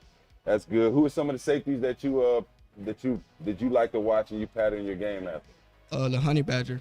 Honey Badger? Yes, sir. Not the biggest, but definitely a playmaker. I can respect that. And then Jaden, let's go to Big Jaden. How we doing today, man? I'm good. How about you? Doing well, can't complain. Tight end, defensive end, two-way player. The team's going to depend on you this season to take that next step. Is a lot of pressure dealing with that, knowing that the team's going to depend on you? Yeah, it's a lot of pressure. You know, you gotta contribute both sides of the ball. Brings a lot of pressure. Like the team really counting on you. So what have you been working on this offseason to help the team to personally get better that you know will help the team? Personally, on defense, I'm working on a lot of getting off the ball. You know, getting moves off the ball to get to the quarterback. And our offense, really on both. I be really like routes catching and on the other side blocking, trying to block straight. So you, I don't want to judge you, but you don't look like the type to like tight end. So tell me who your favorite wide receiver is. Our receiver, probably Jamar Chase or Devontae Adams. Okay. I'll be fair. What about tight end? Tight ends, you know, probably Travis Kelce. Okay. Smooth. What about defensive end? Because you're a two-way player. Nick Bosa. Bosa. All right, cool. Going back to coach, obviously win-loss record isn't what you want it to be. Changing the culture is going to be the first thing that I think is going to help you with that. But was there anything in particular that you wanted to work on and bring to the community, to the team to help them? Well, just to be able to build some excitement, right? See that there's a future, there's a vision for the program moving forward. You know, again, when the season ended last year, and I've talked about this before with some other folks in the media. Really, last year was kind of a bottoming out year, right? 60% of our roster was sophomore and freshmen. All right, so we see those big numbers, right, with the returning starters. You know, that's why. And again, the biggest thing is the guys are staying now, right? We've had some guys that have come back now too, because those things are building. And again, we started that from, very much as soon as the season ended, right? That next Monday, we were in the weight room. We were 4 days a week, making sure we're adding strength. You know, again, you look at some of these guys, and some of them kind of humble. But again, these guys have really put in a ton of work, really led our team in the offseason. Really are starting to come together and have been coming together as a family type unit. And as we, again, we're starting practice in less than a week, that's really going to kind of propel us forward, not only this year, but in years in the future. So when, do you guys know when the first day of school is? For us, Volusia County, we're August 14th. We're usually behind some like Seminole and stuff. Yeah. Okay, cool. Sure.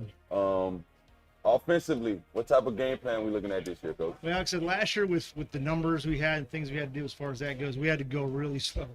We slowed the game down. We had a lot of guys who were playing both ways that contribute as far as that goes.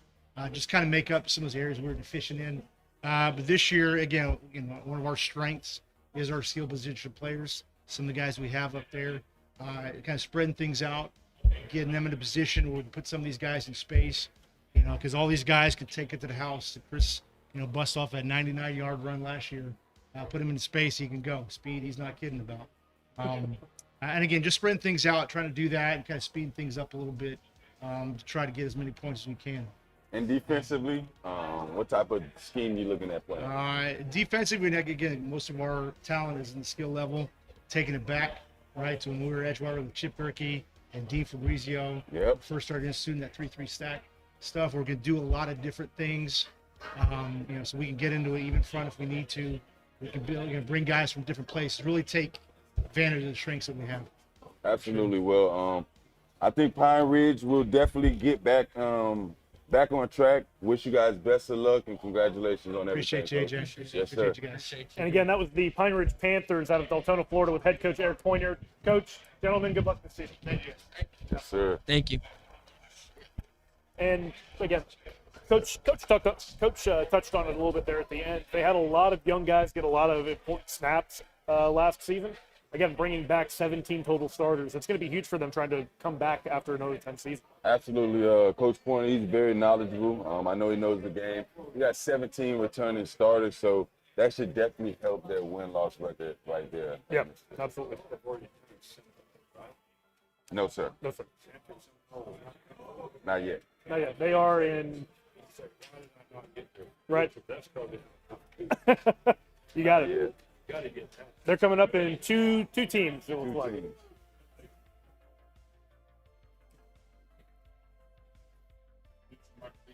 Yep.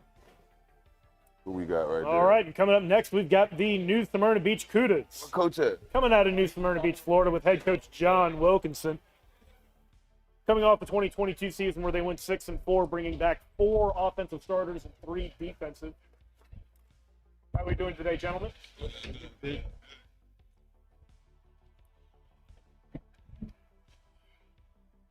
Waiting on Coach? Yes, While we wait on Coach, why don't we go ahead and introduce yourselves going this way. Go ahead.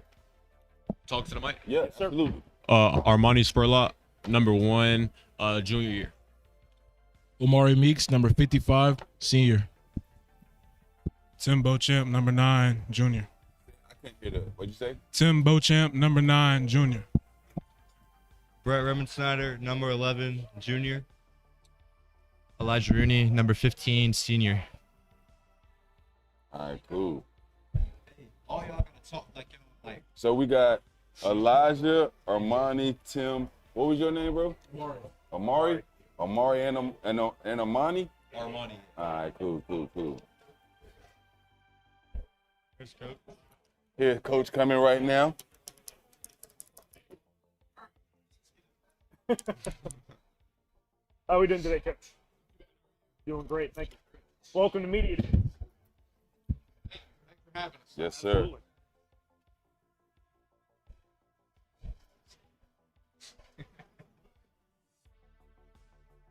And we'll go ahead and get it started. We just had your team here introduce themselves, but go ahead and tell us a little bit about last season, going 6-4, bringing back 7 starters. What are your expectations for coming into this coming season? Well, I feel like we have a kind of a bitter taste in our mouth from last year's season. 6-4, but we lost 1 by 2, 1 by 4, and we lost 1 in overtime to DeLand, who ended up winning the district and made a run in the playoffs. So it's something that we kind of have a little chip on our shoulder about, and I feel like that the kids have been working hard this summer to try to atone for that, and we're hoping for a better season this year. Absolutely. So we're looking at a 6-4 record. Coach, you're one of the legendary coaches in Volusia County. How do you bring your experience to New Smyrna and just help the program moving forward? We just try to instill in our kids, values and morals and discipline. Our mantra is kind of hard work and discipline. And I feel like that if we can do that, whether it's on the football field, in the classroom, or at home, I think they're going to become better people. And, I just think that, my job as a high school coach, it goes beyond the field. And I just try to bring some of that expertise in terms of, X's and O's, obviously, but also being a better teaching them how to be a better person, and hopefully in the long run, a better husband and a better father. Absolutely, and you speak about being better people. I've noticed some of the things that the team has done this offseason to kind of come together. How important is it to do those community activity and team activities? I think it's very important. I think it kind of gives kids a way to see each other off the field and see, a lot of times when we're doing, like, we're going to have, right when we leave here, we have a junior CUDA football camp for our young guys. And it gives them a chance to kind of mentor kids and be on the other side of things. And, I just think it's very, very important to have a chemistry and a trust in one another. And that's what we talk about in the summer is, you're investing in each other. You invest in yourself, you invest in each other, and then we make withdrawals on Thursday and Friday nights in August and September. And I think that all of our kids have bought into that, so we're looking forward to it. Absolutely. Let's go to QB1. Armani, how we doing today, man? Good. How are you? Good. Very dynamic athlete. But what were some of the things that you wanted to focus on this offseason to help take your game to the next level? Take my game to the next level? Yes, sir. Just a lot of speed work, trying to get faster every day, bigger, stronger, faster every day. Really trying to work on cuts and stuff like that, be more agile. Okay. Who are some of the quarterbacks that you look up to that you like to watch? I'm a little different. I like Marcus Mariota. I like Justin Fields, people like that, dual threat quarterbacks. That's like who I try to emulate. Yeah, that makes sense. With the way you talked about your game, that makes a lot of sense, guys, to emulate after, especially when you've got speed like that. What do you find tends to be the biggest advantage that you have when it comes to having that speed at quarterback? Being able to work outside the being able to work outside the pocket, find the open man, stuff like that. It becomes easy when you got the speed to get outside, find a fast read. Absolutely. Amari, how we doing today, man? I'm good. How about you? Doing good. Thanks for asking. What position? What's your primary position? I play defensive tackle, but I also play left tackle. D tackle. All right, playing big D tackle. You got to be nasty in the inside and the interior. What were some of the things that you focused on this offseason? Mostly just getting more my speed up and agility. Okay, good. What about hands? You got good hands? Yeah, I do hand drills like with tennis balls and stuff. Okay, now we talking. Who are some of the football players that you looked at? Linemen, defensive linemen? Mostly like, let me think, Myles Garrett, Aaron Donald. Okay, AD, that's a good one. Elijah, how you doing, man? I'm good, thank you. Good. What position are we looking at for you? I play quarterback. I just transferred in after spring.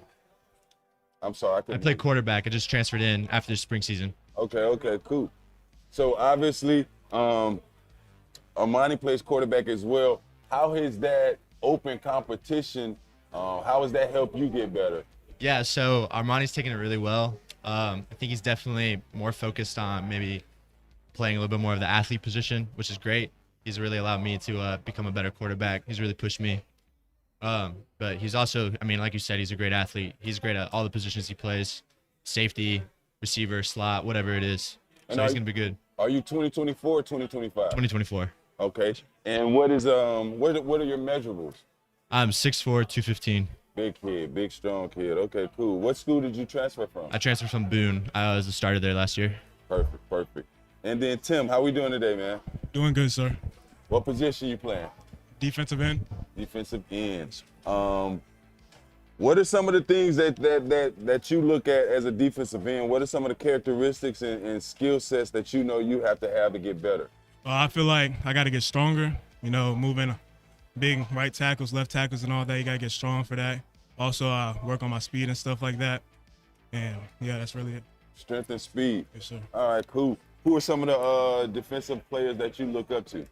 Aaron Donald. When I was younger, I literally looked up to him. And then now I'm more on like Myles Garrett and also my dad, people like that. So y'all watching Rams games together? Because both of y'all said Aaron Donald. He's best in the game. I'm sure he's watching his dad's film too. Oh, okay. So Pops was a player too? Yeah. He played for the Florida Gators in 1995 to 1999. Didn't they win a championship? Yes, sir. Yeah, I thought them years sound familiar. And what was your name again, my man? Brad, okay. How we doing today, man? Good, how are you? Good. I know you're a skill position. You in at a double one. What position you play? I play receiver, and I'm playing a little bit of DB this year. Yeah? So you're going to be a two-way player. The team will depend on you there. In the receiving game, what are some of the things you worked on this offseason? I got to say my route running and getting off press. I'm going to be either to a solo side or I got to be able to be my own. Favorite wide receiver? I gotta say, pass Antonio Brown before everything happened. Hey, listen, we don't judge AB, man. We understand AB. He gonna be AB. You can say AB. You don't gotta preface it. AB. Yeah, that's what Right, I'm saying. separate the player from the drama, right? Yeah. And coach, coming from you have tons of experience, couple state championships. What was the main thing you wanted to bring to the new Smyrna program when you took the position?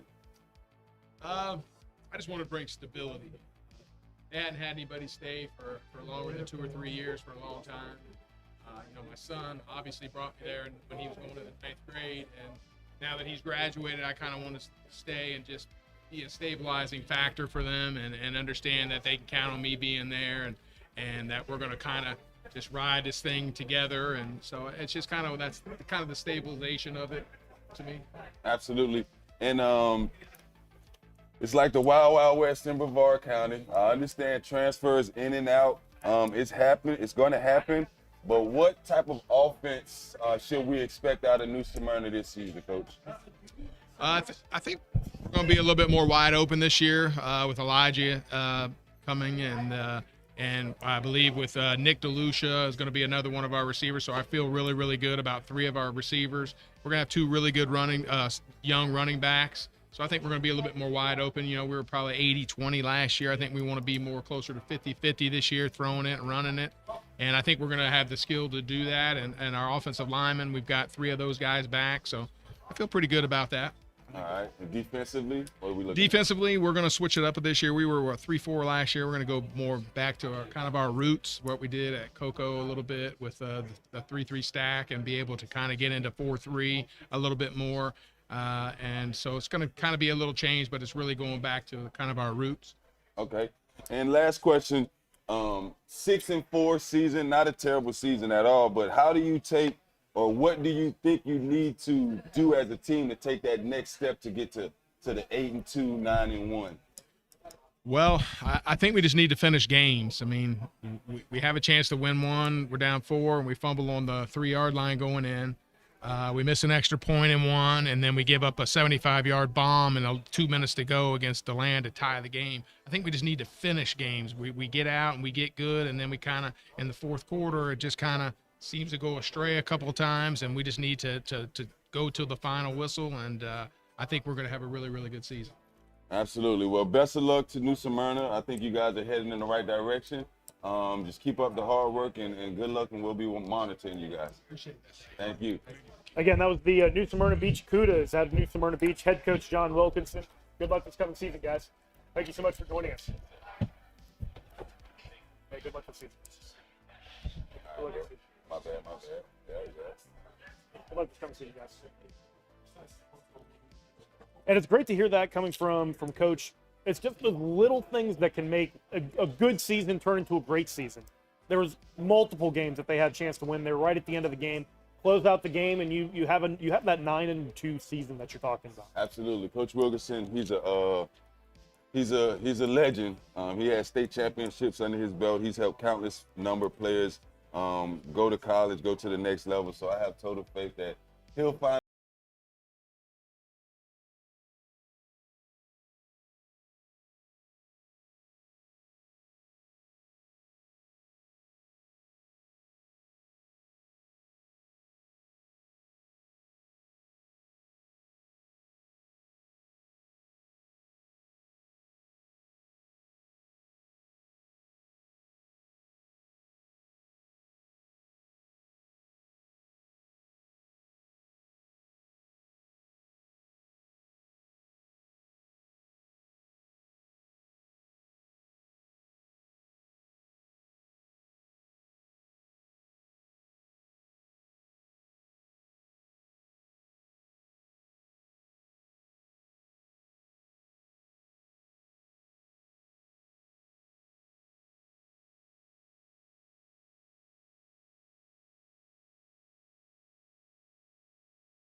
Obviously, the expectation is very, very high at Seminole.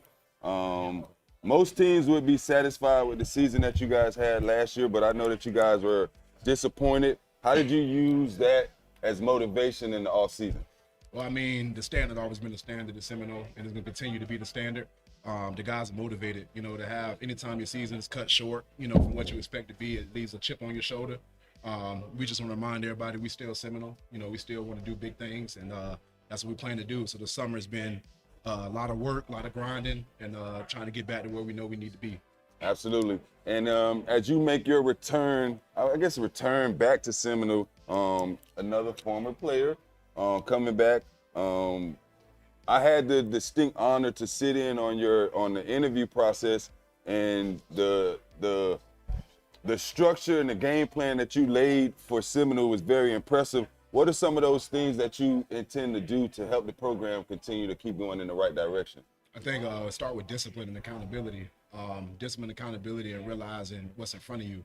When you come to a program that's been at such heights of ours, you shouldn't have to remind everybody of what the standard is. So me coming in, I just want to let these guys realize you got every chance to do everything you need to do. And, don't fumble the bag because of outside noise. Focus on what we do, and we've been doing that, and I think it's been showing. Absolutely. Let's go ahead on to Preston. Big guy, defensive lineman. Recently you just committed, is that correct? Yep. What school? Duke University. Duke University. Say it in one of the microphones, young man. What school was that you just committed to? Duke University. Duke University. So you know Duke not letting no dummies in there. So I know that you're a very intelligent individual. Knowing that you can still get better, what were some of the things that you focused on this offseason to help take your game to the next level? Really, number one, focus on double teams. You know, I'm not taking nobody by surprise this year. Everybody gonna look at number 95 and how to stop them. And especially playing interior, I'm gonna get a lot more double teams. So I'm really working on that, and really all four of the D-line positions, because they're gonna try and move me around a little bit this year. You know, make some shake. We saw a little bit of the Wakaiva game, how that affected, and I'm just trying to learn from hand all the way to nose. You know, I'm trying to be versatile. So it's safe to say that you be watching a lot of Aaron Donald. That's an understatement. Understatement. I already know. When you said moving all four positions, I said, oh, this little Aaron Donald right here. Yeah. All right, cool. Well, that senior leadership is definitely going to be needed, and I think you'll do a great job of helping the guys. Let's ask Michael Key, returning receiver on the team, 28 receptions, just under 700 yards, 8 touchdowns. I came to several of y'all games, as you know. I was at the game versus Osceola, and you had a dominant performance, over 270 yards receiving. How do you play at that level week in and week out? You know, first of the week, you know, we head on straight. We worrying about who we got that week. Everybody on one page, one accord. You know, who we got Friday, day after day. You know, we in the weight room. Nobody playing around. You know, we getting to work. Cause you know our schedule kind of hard, and we we come out there playing, they might get on our toes a little bit. So yeah. Absolutely. And being one of the better wide receivers in Central Florida, what do you think is the number one asset or skill that you bring to the team? I bring I want everybody to get involved. Like if I know I'm double covered or I'm just not on this game, I expect people beside me, you know, to pick up my slack and you feel me, make sure I'm getting on point. You feel me? And, yeah. Absolutely. And Seminole has a history, especially as of late, of having quite a few quality quarterbacks. Parks is on the roster, and he is a player for you guys. He's a kid that could do a lot, but I do realize that you guys had your favorite quarterback of all time come transfer back to Seminole. How do you feel about Carson coming back to Seminole? I mean, it's good to have my old quarterback back, but at the end of the day, best gonna play. Open competition. So let's go ahead on, move on to Carson.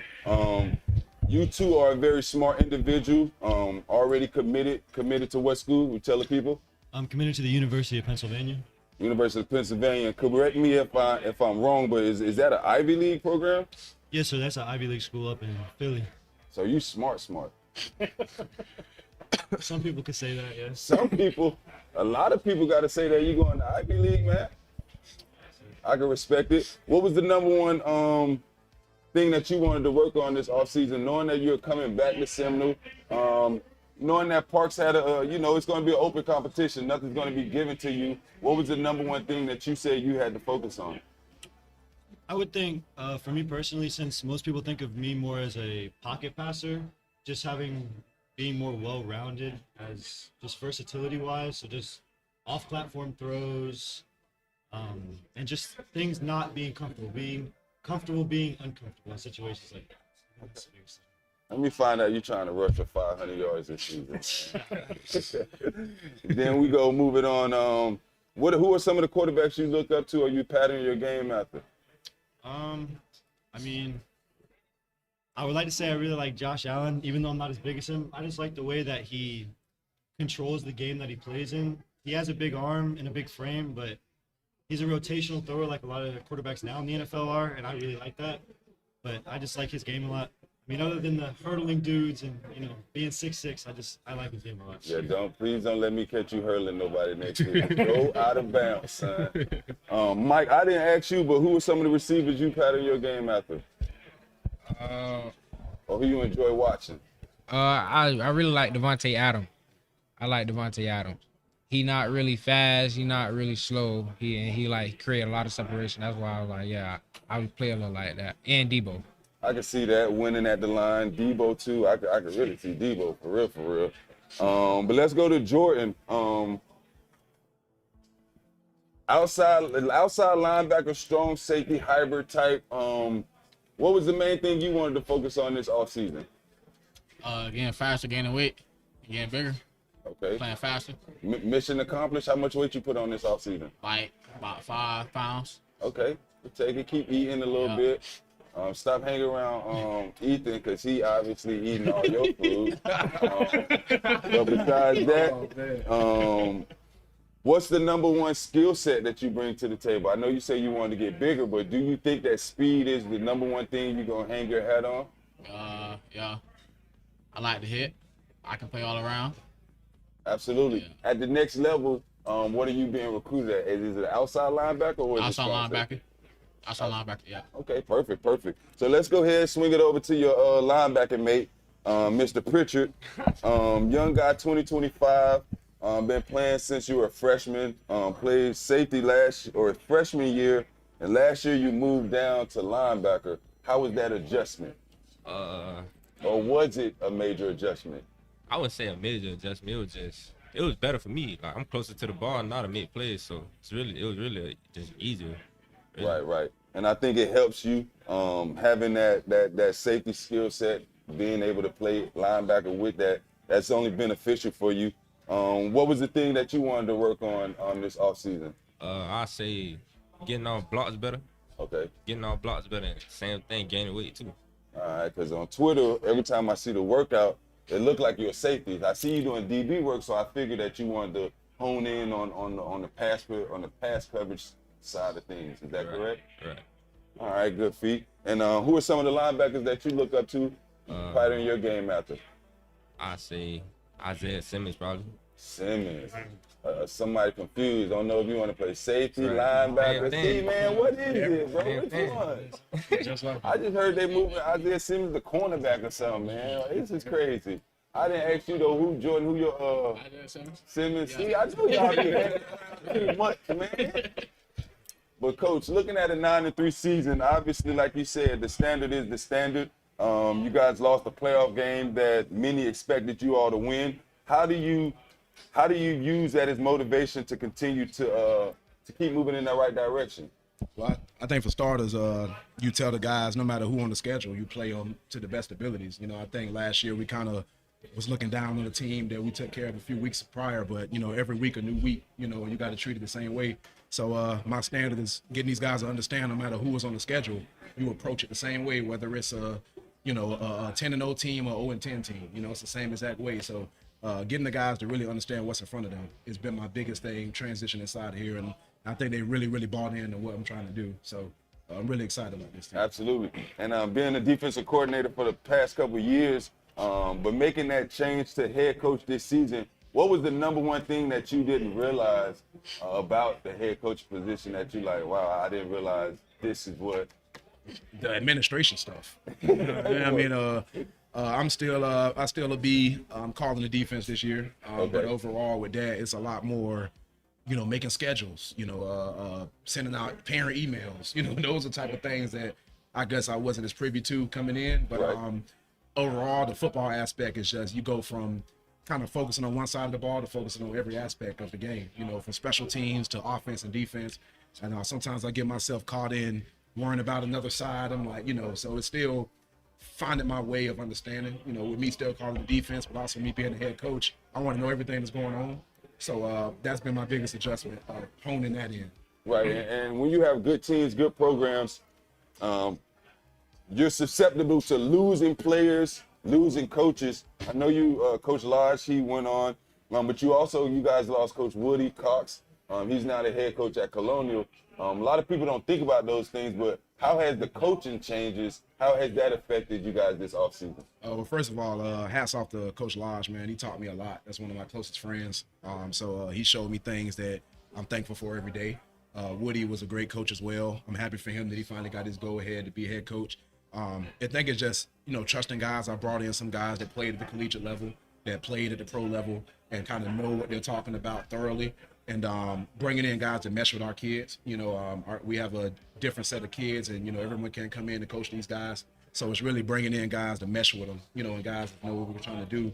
So I think we've filled in some good pieces. Obviously we lost some good coaches, but overall, I think the coaches as well is buying into what we're trying to do. So kind of like our coaching staff is shaping up. Absolutely. And I look forward to seeing you guys play this season. Every game is important, but is it one particular game that anyone has circled or penciled in? Lake Mary. Apopka.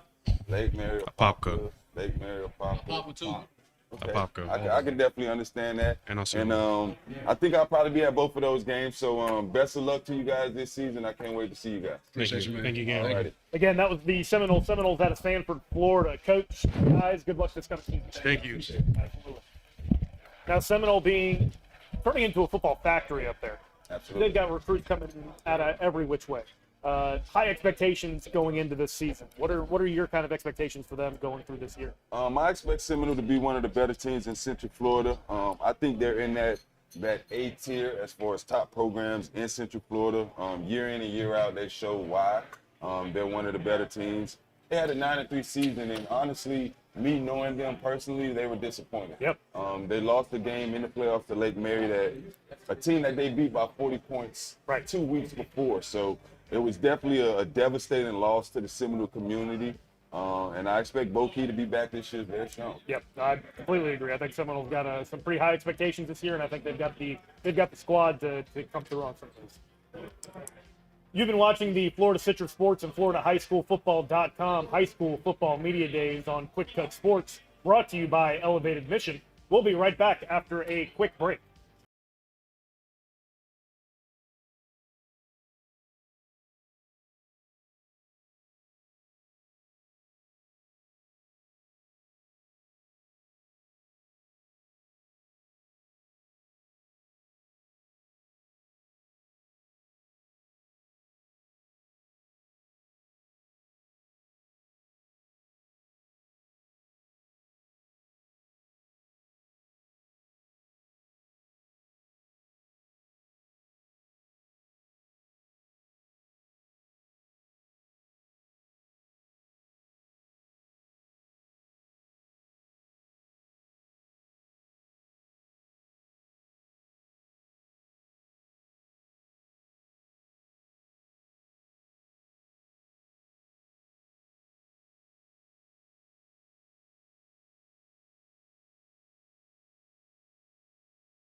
And like I said, we're very fortunate to be where we're at.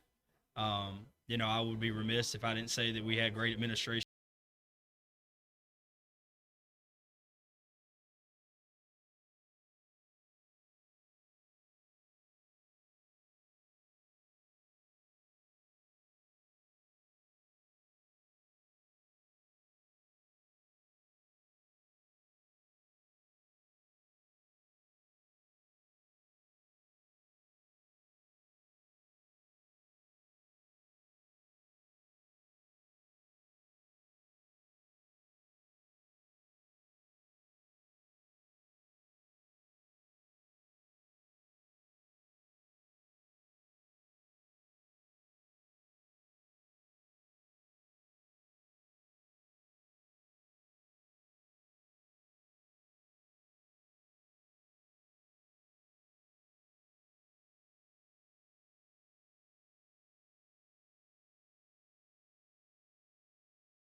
and I can't wait to talk to you. I'm going to talk to you guys when I come off here. Absolutely. And again, Well, that was Greg. the Liberty Chargers here from Kissimmee, Florida, head coach D. Hart. Gentlemen, good luck this season. Thank you. Thank you. Greg, that's a wrap. That's great. That's fantastic. Thank you so much, Dan, for joining me here for the second half. Will we do panel skip? Nah, they're all breaking out. Not a problem.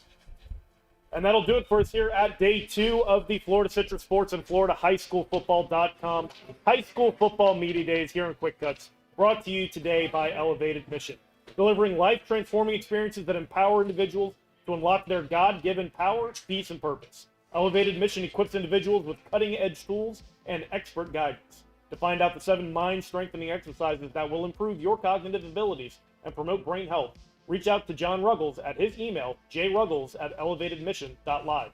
I'd like to thank all the teams that joined us here at Camping World Stadium over the last 2 days. Our advertising partners, Quick Cuts, BSN Sports, Gators Dockside, Florida Citrus Sports, and the Greater Orlando Sports Commission, the Influencer Council by Bittman Law. For AJ Brooks, Baylor Trujillo, Dan LaForest, I'm Greg Rhodes, and thank you so much for tuning into the Florida Citrus Sports at FloridaHighSchoolFootball.com. Yeah, and I want to comment too, Greg. I tell you, Florida Citrus Sports and their staff here, hats off. I tell you what, they have done an amazing job giving us the platform, giving us the support that we needed to pull this off. And it's been a collaboration. Josh Wilson from FloridaHighSchoolFootball.com has done an amazing job helping us put this thing together. And I tell you what, to have people like Dwight Thomas and the media outlets, Orlando Sentinel, Brian Smith with Sports Illustrated, we have 3 news crews here, 2, Right. 6, and 9, the 3 big here in Central Florida. You cannot go wrong when you've got relationships that build and build and build, and you trust each other, and you pull off great events like this. Absolutely. Thank you to all of those sponsors. And again, thank you so much for joining us.